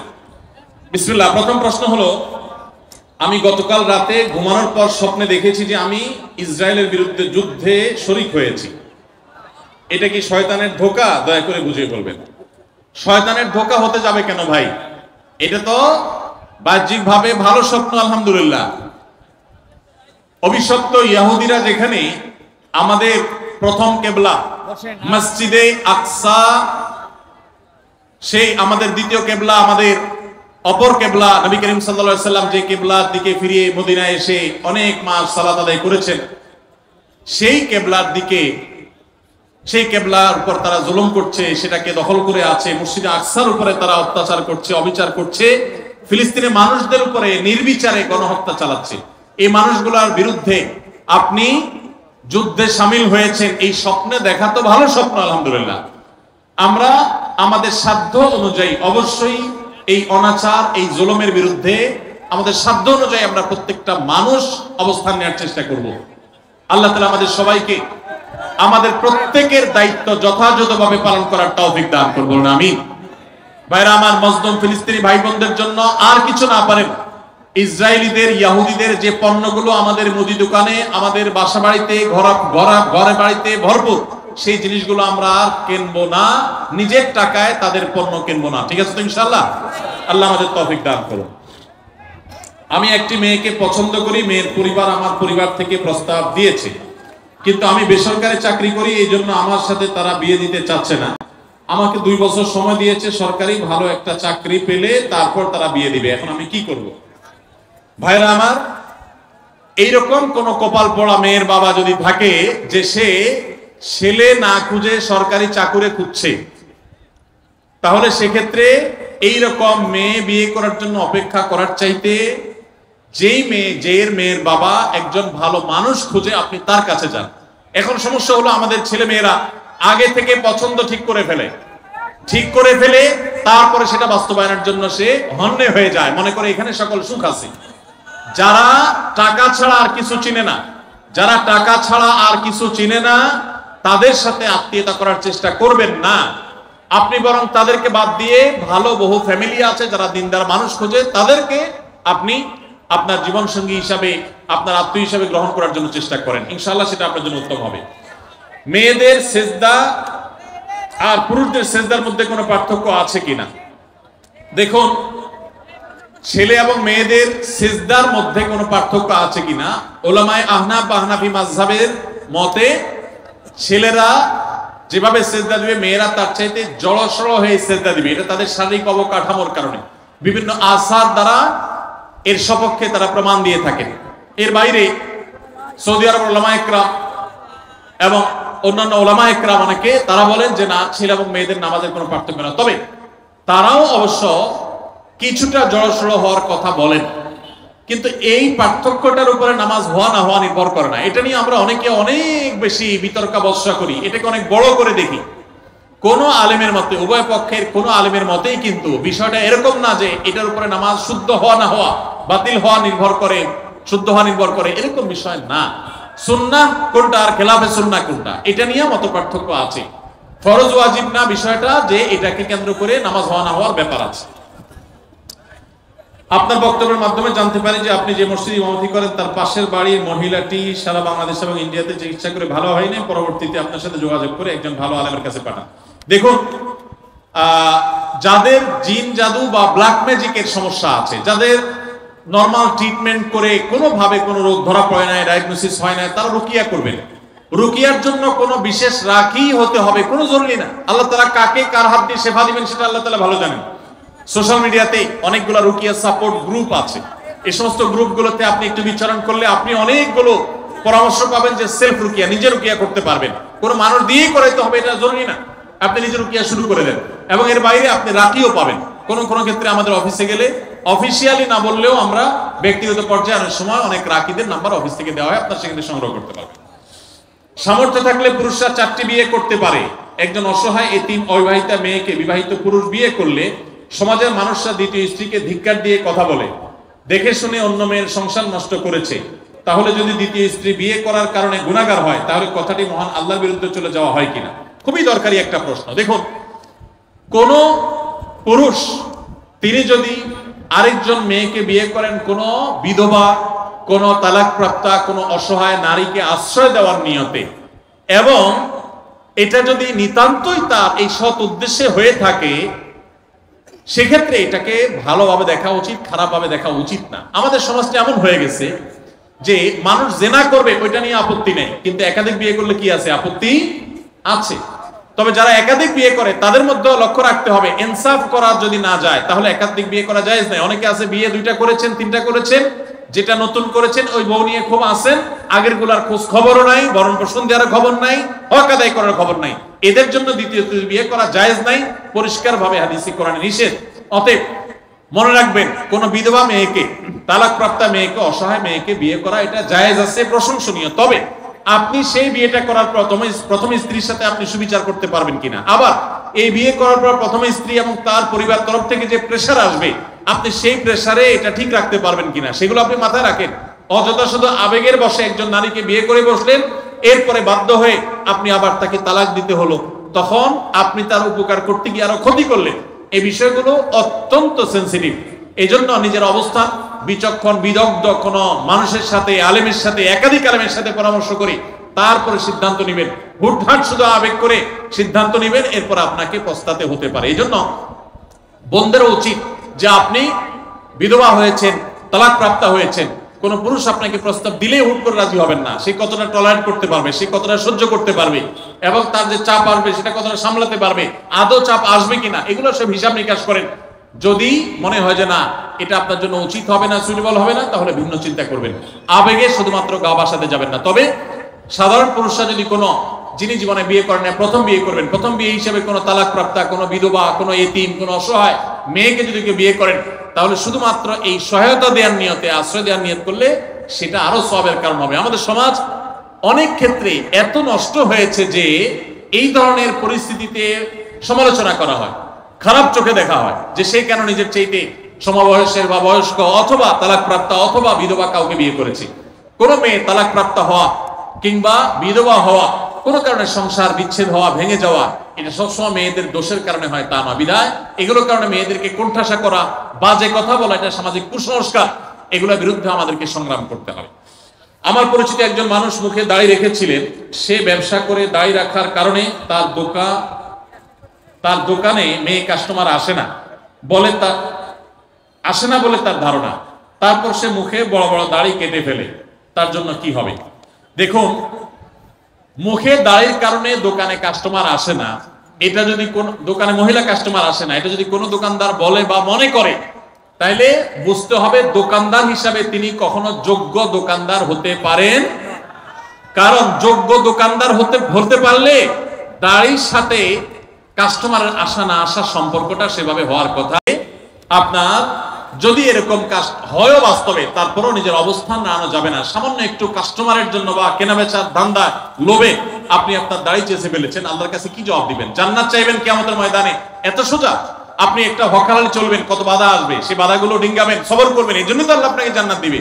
এখন বাধা আসছে, আপনি কাত হয়ে গেছেন, দাড়িটা চেঁচে ফেললেন, তাহলে আল্লাহর কাছে কিভাবে জান্নাত আশা করবেন? অবশ্যই এটা গুনাহের কথা। এরপর প্রশ্ন হলো, গরুর ভুঁড়ি খাওয়া যাবে কিনা? গরুর ভুঁড়ি খাওয়া যাবে কিনা? ভাই, এই প্রশ্ন উত্তর হলো যে গরুর ভুঁড়ি খাওয়া ইসলামী শরিয়ার দৃষ্টিকোণ থেকে সম্পূর্ণ হালাল। আপনার যদি রুচি না কুলায়, সবার সব জিনিস খাওয়ার রুচি হবে না। আপনার যদি রুচিতে না কুলায় আপনি খাবেন না, সেটা ভিন্ন বিষয়। আপনার না খাওয়ার অধিকার আছে, যে আমার ভালো লাগে না, এটা আমি খাবো না, কিন্তু শরীয়ত সেটাকে কি করে নাই? হারাম করে নাই। যদি পরিষ্কার পরিচ্ছন্ন করে রান্না করা হয়, সেটা খাওয়া সম্পূর্ণ হালাল। অনেকে শুটকি পছন্দ করেন না, তো শুটকি আপনি পছন্দ করেন, আপনি খায়েন না, কিন্তু শুটকি খাওয়া কিনা হারাম না। ঠিক একইভাবে গরুর ভুঁড়ি খাওয়া কিনা হারাম না। গরু কেন, যে কোনো প্রাণীর ভুঁড়ি খাওয়া হারাম না। আপনি পরিষ্কার করে যদি খেতে পারেন, সেটা অবশ্যই কি আছে? জায়েজ আছে। কেউ খেলে তাকে ঘৃণা করাও উচিত না, কারণ আল্লাহ যেটাকে হালাল করেছেন সেটাকে আপনি হারাম করার কে? এজন্য এই বিষয়গুলো আমাদেরকে ভালো করে বুঝে নিতে হবে যে আমার রুচি না হওয়া এক জিনিস, আর শরীয়তে হারাম করা আরেক জিনিস। বিদায় গরুর ভুঁড়ি খাওয়া এটা হারাম কোনো বিষয় নয়। গরমের তীব্রতায় মুসলমান হিসেবে আমাদের বিশেষ কোনো করণীয় আছে কিনা? দেখুন, প্রচন্ড গরমের দাবদাহ চলছে, তাই না? কাঠফাটা রোদ চলছে এবং আমরা বিভিন্ন সংবাদ মাধ্যম থেকে জানতে পেরেছি যে এই বছর এত বেশি গরম নাকি পড়ার আশঙ্কা আছে, সম্ভাবনা আছে যে গরমে প্রচুর মানুষের হিট স্ট্রোক হতে পারে, অনেক বেশি আপনার মানুষ অসুস্থ হয়ে যেতে পারে, দুর্ঘটনা ঘটতে পারে। গত বছর হজে রেকর্ড সংখ্যক মানুষ হিট স্ট্রোকে মারা গেছে এবং আমরা হজে ছিলাম, সাইফুল্লাহ ভাই ছিলেন, এত গরম এত কষ্ট মনে হয় জান বের হয়ে যাবে। তো এরকম পরিস্থিতিতে একজন মুসলিম হিসাবে আমাদের কিছু করণীয় আছে কিনা? প্রথম হলো যে একজন দায়িত্বশীল এবং সচেতন মানুষ হিসাবে আমাদের যাতে হিট স্ট্রোকে আমরা যেন ক্ষতিগ্রস্ত না হই তার জন্য চিকিৎসকগণ এবং সংশ্লিষ্ট বিষয় বিশেষজ্ঞগণ যে পরামর্শগুলো দিয়ে থাকে সেগুলো আমরা খুব গুরুত্বের সাথে মেনে চলবো। আমরা জানি ভিটামিন সি, লেবুর শরবত ইত্যাদি এই সময় খুব বেশি উপকারী হয়ে থাকে, সেগুলো আমরা বেশি করে পান করব। ইহুদিদের যে সমস্ত পণ্যগুলোকে আমরা শরবত বানায় খাই, ড্রিঙ্কস কিনে খাই, সেগুলোর পরিবর্তে আমরা লেবুর শরবত ইত্যাদি বেশি বেশি খেতে পারি। যে পরামর্শগুলো ডাক্তাররা দিয়ে থাকেন, স্বাস্থ্য বিশেষজ্ঞরা দিয়ে থাকেন, সেগুলো আমরা মেনে চলবো, যথাসম্ভব নিজেদের দিকে খেয়াল রাখবো। এর পাশাপাশি মনে রাখবো গরমের তীব্রতা, পৃথিবীতে আমরা যে গরমে অনুভব করি এই গরমের তীব্রতা এটা কিন্তু জাহান্নামের ভাব। বুখারীর হাদিস দ্বারা এসেছে, হাদিস দ্বারা প্রমাণিত যে জাহান্নামকে আল্লাহ তাআলা বছরে দুইটা ভাব ছাড়ার সুযোগ দিয়েছেন।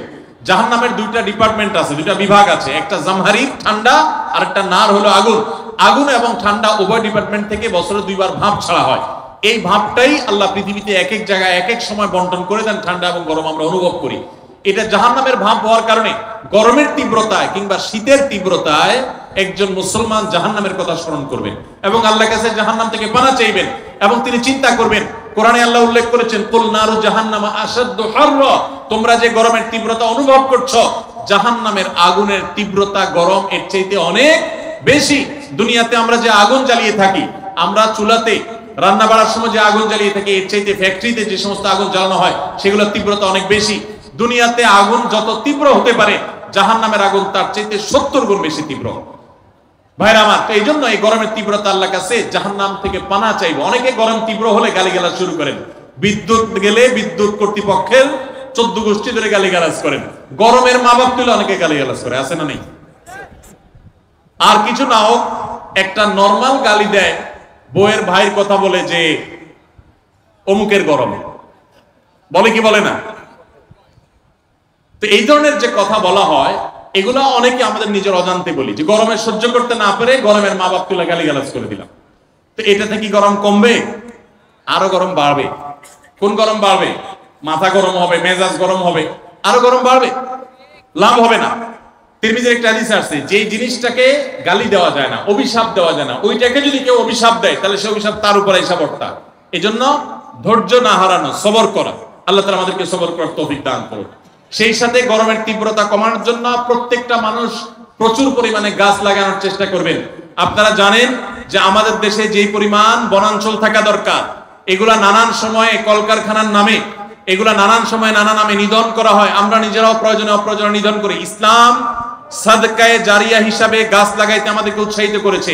মসজিদ বানানো যেরকম সওয়াবের কাজ, মাদ্রাসা বানানো যেরকম সদকা জারিয়ার কাজ, গাছ লাগানো কিন্তু একটা সদকা জারিয়ার কাজ।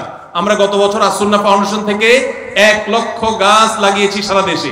আপনাদের নওগাঁ জেলাও লাগানো হয়েছে এবং সারা দেশে আমরা প্রচুর পরিমাণে লেবুর গাছ লাগিয়েছি, আম গাছ, পেয়ারা গাছ ইত্যাদি আমরা লাগিয়েছি। আপনি নিজের জায়গায় হলে তো ভালো, না হলে আরেকজনের জায়গায় নিজের খরচে লাগান।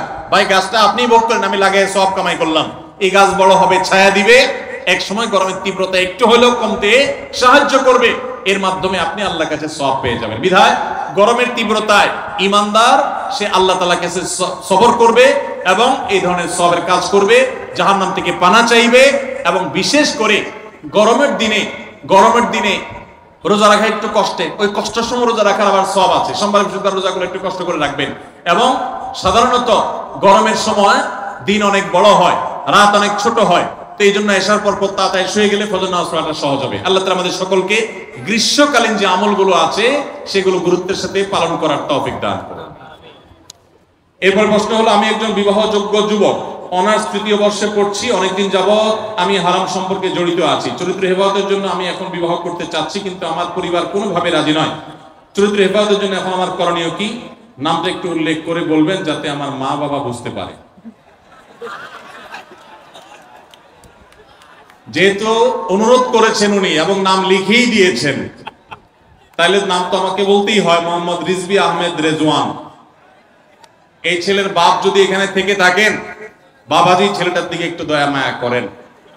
আল্লাহ আপনার দিলে রহম দিয়ে দেখে আমরা দোয়া করি। আল্লাহ চাচাজি এবং চাচির দিলে আল্লাহ তাআলা মায়া দয়া দিয়ে দেখ, ছেলের কষ্টটা বুঝার তৌফিক দান করুক। বাবাজিরা, আপনারা যে বয়সে বিয়ে করেছেন, সেই বয়সে তখনকার যুগে ফেসবুক ইউটিউব ছিল না, টাচ ফোন মোবাইল ছিল না, স্মার্টফোন ছিল না। তখন চরিত্র রক্ষা করা অনেক সহজ ছিল। আপনার ছেলে যেই সমাজে বাস করে বাবা, এই সমাজের চতুর্দিকে আগুনের আঁচ তাকে ঘিরে আছে। এই অবস্থায় চরিত্র হেফাজত করা এই ছেলের জন্য অনেক কঠিন। ছেলে বিয়ে করতে চাচ্ছে মানে হলো সে চরিত্রকে হেফাজত করতে চাচ্ছে। সে দুশ্চরিত্রবান হলে তো 2 নম্বর পথে সে নিজের যৌন আকাঙ্ক্ষাকে মিটাতে পারতো।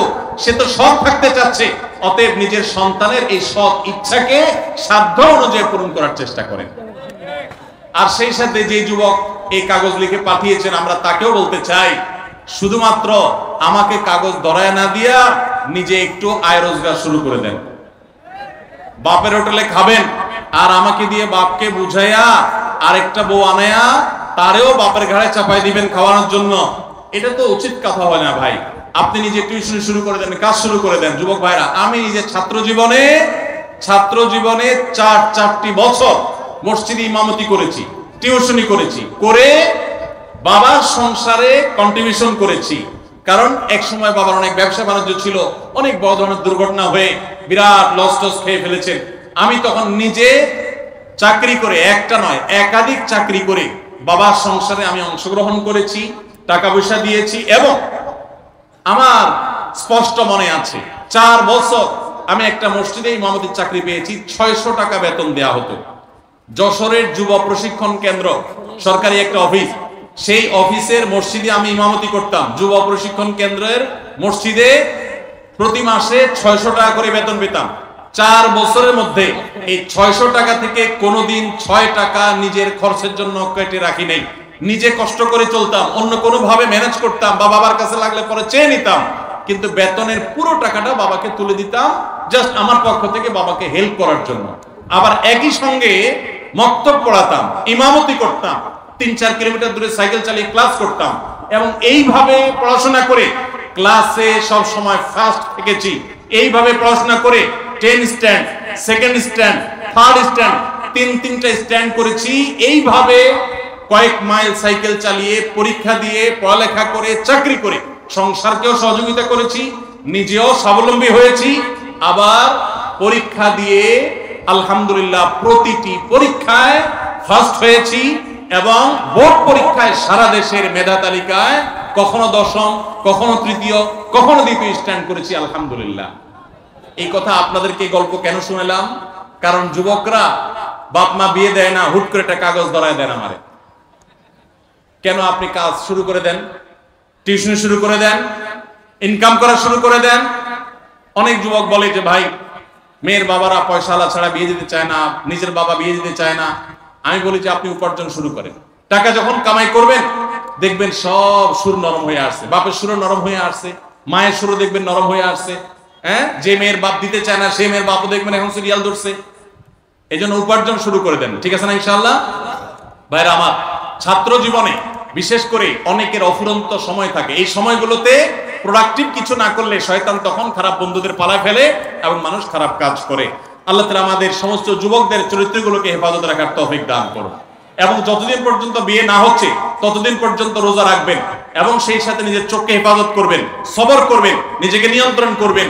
বাপকে যদি বুঝাইতে না পারেন, এলাকার ইমাম সাহেবকে একটু চা দোকানে নিয়ে ভালো করে চা বিস্কুট খাওয়াবেন, চাইনিজে নিয়ে যাবেন, বাদাম বুট খাওয়াবেন, একটু হাদিয়া তোফা দিবেন, দিয়া বলবেন হুজুর আমার আব্বাকে একটু কলে কৌশলে একটু বুঝান। হুজুর কথা প্রসঙ্গে উঠাবে, চাচা যে ছেলে বিয়ে দেওয়ার চিন্তা ভাবনা করছেন কিনা এবং বুঝাবে, আল্লাহর ভয় দিবে।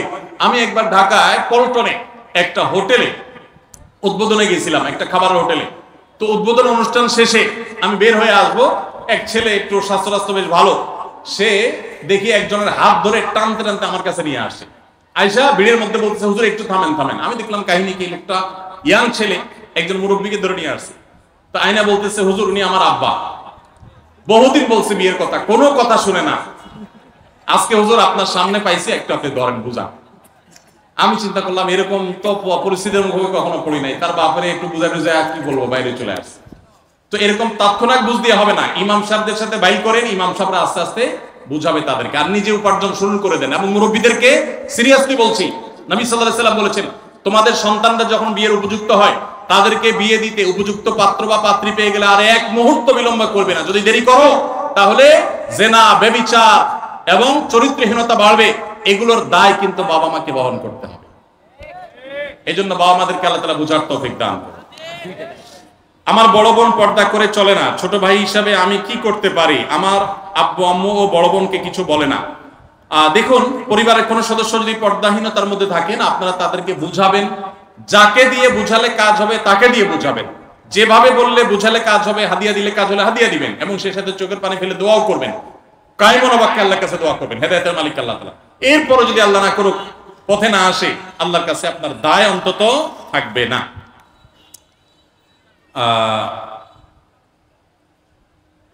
15 বছরের নাবালক ছেলে ফাঁসি দিয়ে আত্মহত্যা করেছে, সে কি স্থায়ীভাবে জাহান্নামী না কোনোদিন জান্নাতে যাবে?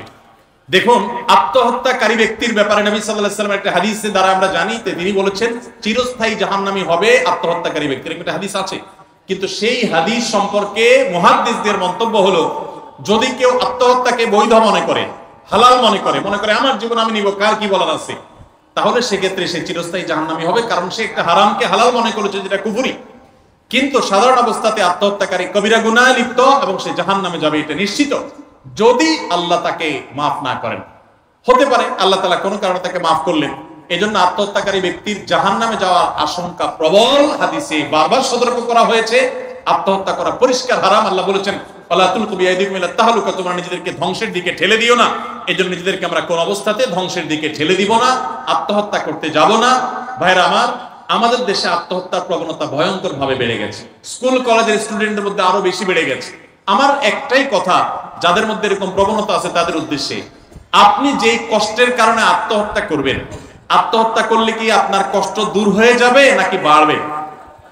আত্মহত্যাকারী যেহেতু জাহান্নামে যাবে, সো আত্মহত্যা করলে তো আপনার কষ্ট কমবে না, বরং জাহান্নামে পড়ে আপনার কষ্ট তো আরো বাড়বে। তাহলে আত্মহত্যা কোনো সমাধান হতে পারে না। মনে রাখবেন, আল্লাহ আপনাকে জীবন দিয়েছেন, স্বাভাবিকভাবে হোক অস্বাভাবিকভাবে হোক আল্লাহ মৃত্যু দিবেন। আপনি নিজের জীবন নিজে হরণ করার কোনো অধিকার সুযোগ আল্লাহ আপনাকে দেন নাই। বিধায় কোনো মুসলমান আত্মহত্যা করতে পারে না। আপনার কোনো বিপদ হয়েছে, ডিপ্রেশনে পড়েছেন, এটা সমাধান আছে, এখন নাই 5 বছর পরে আছে, 10 বছর পরে আছে। একটা লোক আপনাকে অনেক অপমান করেছে, আপনি মন খারাপ করেছেন, হতে পারে একসময় আল্লাহ তাকে আপনার সামনে পিঁপড়ার মতো ছোট করে আনবে, আপনার ইজ্জত তার বিপরীতে অনেক বাড়িয়ে দিবে। একটু সবর করতে হবে। ইমানদার কখনো আল্লাহর রহমত থেকে আশা হারাবে না। আল্লাহ আমাদের সবাইকে সেই তৌফিক দান করুন। ভাইরা আমার, আপনাদের জন্য যে পুরস্কারগুলো রয়েছে, আমি পটাপট প্রশ্ন করব, আপনারা উত্তর দিবেন। আমাদের এই প্রশ্নোত্তর সেশনটা খুবই উপভোগ্য, আলহামদুলিল্লাহ। আমার প্রথম প্রশ্ন, দাম্পত্য জীবনে সুখী হওয়ার জন্য 10টি পরামর্শ, 10টি কাজের কথা আমরা বলেছি। এক টানে এক নজরে বলতে পারবে যিনি, হাত তুলবেন। আরে স্টেজে লোক আছে দেখি, দাঁড়ান দেখি, বিসমিল্লাহ। 10টা পয়েন্ট দেখি কি বলতে পারেন। সূরা ফুরকানের 74 নম্বর আয়াতটা বেশি বেশি পড়া, দোয়া করা বেশি বেশি করে, সুখী আপনার নেককার স্বামী, নেককার স্ত্রী পাওয়ার জন্য দোয়া করা এক, ধার্মিকতা মেনে চলা, ধার্মিকতা দেখে বিবাহ করা, জীবন সঙ্গী নির্বাচনের ক্ষেত্রে ধার্মিকতা দেখে নির্বাচন করা, শুকর আদায় করা, শুকর এবং সবর। দাম্পত্য জীবনে স্বামী স্ত্রী পরস্পরের প্রতি সবর এবং শুকর, এটা মেনে চলা, সবসময় সবর করা, শুকর করা, স্বীকৃতি দেয়া, একে অন্যকে স্বীকৃতি দেওয়া, মানুষে ভালো প্রশংসা করতে পারা, হ্যাঁ, স্ত্রীর কনসার্নের জায়গাগুলো ব্যাপারে অনেক সংযম আমলে নিয়ে চলা, সংযমী হওয়া, যে কোন বিষয়ে বললে তার কষ্ট হয় সেগুলো মাথায় রেখে চলা, হ্যাঁ, সময় দেওয়া, ক্ষমা করা।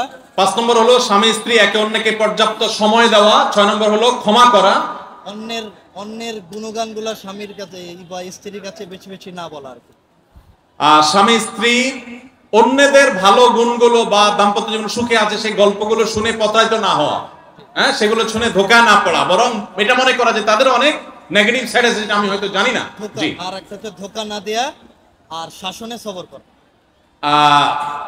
শাসন আরেকটা পয়েন্ট রয়েছে, অন্যের শাসন গল্প না, সেটা তো বলেছেন। শাসন করতে হলে একটু সময় নিয়ে শাসন করা, মানে কখনো শাসন করতে হলে রাগ উঠলে তৎক্ষণাৎ শাসন না করা, একটু সময় নেওয়া, তাহলে সেক্ষেত্রে এটা টলারেট হয়ে যাবে এবং ইনসাফের সাথে হবে, জুলুম হবে না। আরেকটা পয়েন্ট রয়েছে, ক্ষমা করা। ক্ষমা করা, ক্ষমা করতে জানা, ক্ষমা করতে জানা। আরেকটা পয়েন্ট বাকি আছে, ক্ষমা করতে জানা বলছেন একবার, সন্দেহ না করা, সন্দেহ না করা। আচ্ছা, চেষ্টা করেছেন, তারপরে আপনাকে পুরস্কার দিচ্ছি আমি। এখন আরেকজনের কাছ থেকে শুনবো, যা 10টা, এই ভাই 9টা বলতে পেরেছেন, 9টা বলতে পেরেছেন, তারপরে আমি তাকে একটা পুরস্কার দিতে চাই। তাকে পুরস্কার দিতে চাই আমার লেখা বই, সদ্য প্রকাশিত তারাবির সালাতে কোরআনের বার্তা। মারহাবা, মাশাআল্লাহ। সবাই এবার আরেকজনকে শুনতে চাই, 10টায় এক টানে বলতে পারবে। আচ্ছা, কালো টুপিওয়ালা ভাই আপনি বলেন দেখি। হ্যাঁ আপনি, উনি না পারলে আরেকজনকে শুনবো, ওখান থেকে বলেন। হ্যাঁ,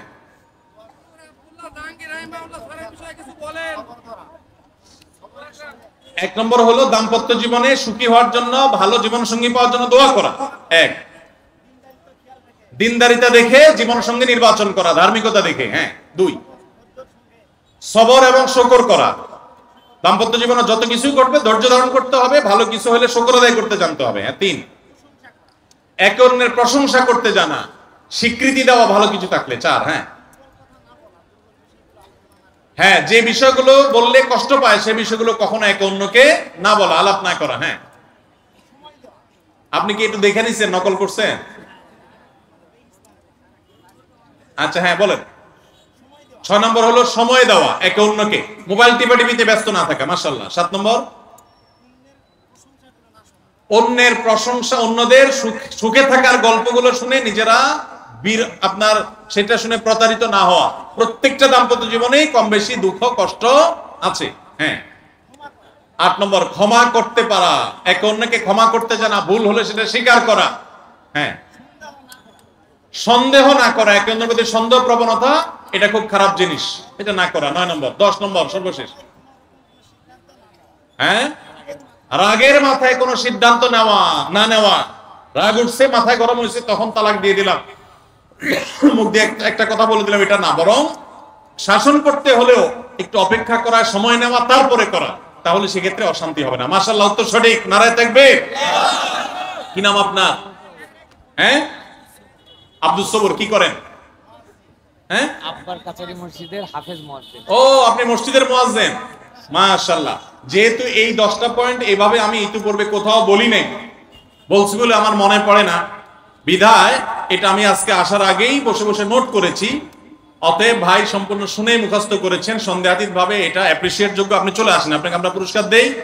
এরপরে প্রশ্ন হলো, আমরা শ্রমিক ভাইদের বা শ্রমজীবীদের, যারা কষ্ট করে উপার্জন করে, সেই মানুষদের প্রশংসায়, তাদের জন্য অনুপ্রেরণা, তাদের উপার্জনকে অ্যাপ্রিসিয়েট করে একাধিক হাদিস আমরা উল্লেখ করেছি। যে কোনো একটা হাদিসের বাংলা অনুবাদ বা নির্যাস বলতে পারলেই চলবে। কারা পারবেন শুধু হাত তোলেন। আচ্ছা, এই কালো জামা আলা ভাই, হ্যাঁ আপনি অনেকক্ষণ ধরে হাত তুলে আছেন, বলেন। হ্যাঁ, আবার বলেন।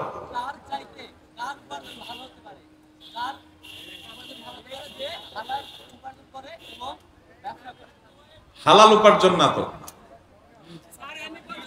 1 মিনিট, কেউ উত্তর দেওয়া যাবে না তো? হ্যাঁ, এবার সঠিক বলেছেন। যে ব্যক্তি নিজের হাতে উপার্জন করে, পরিশ্রম করে, নিজের হাতে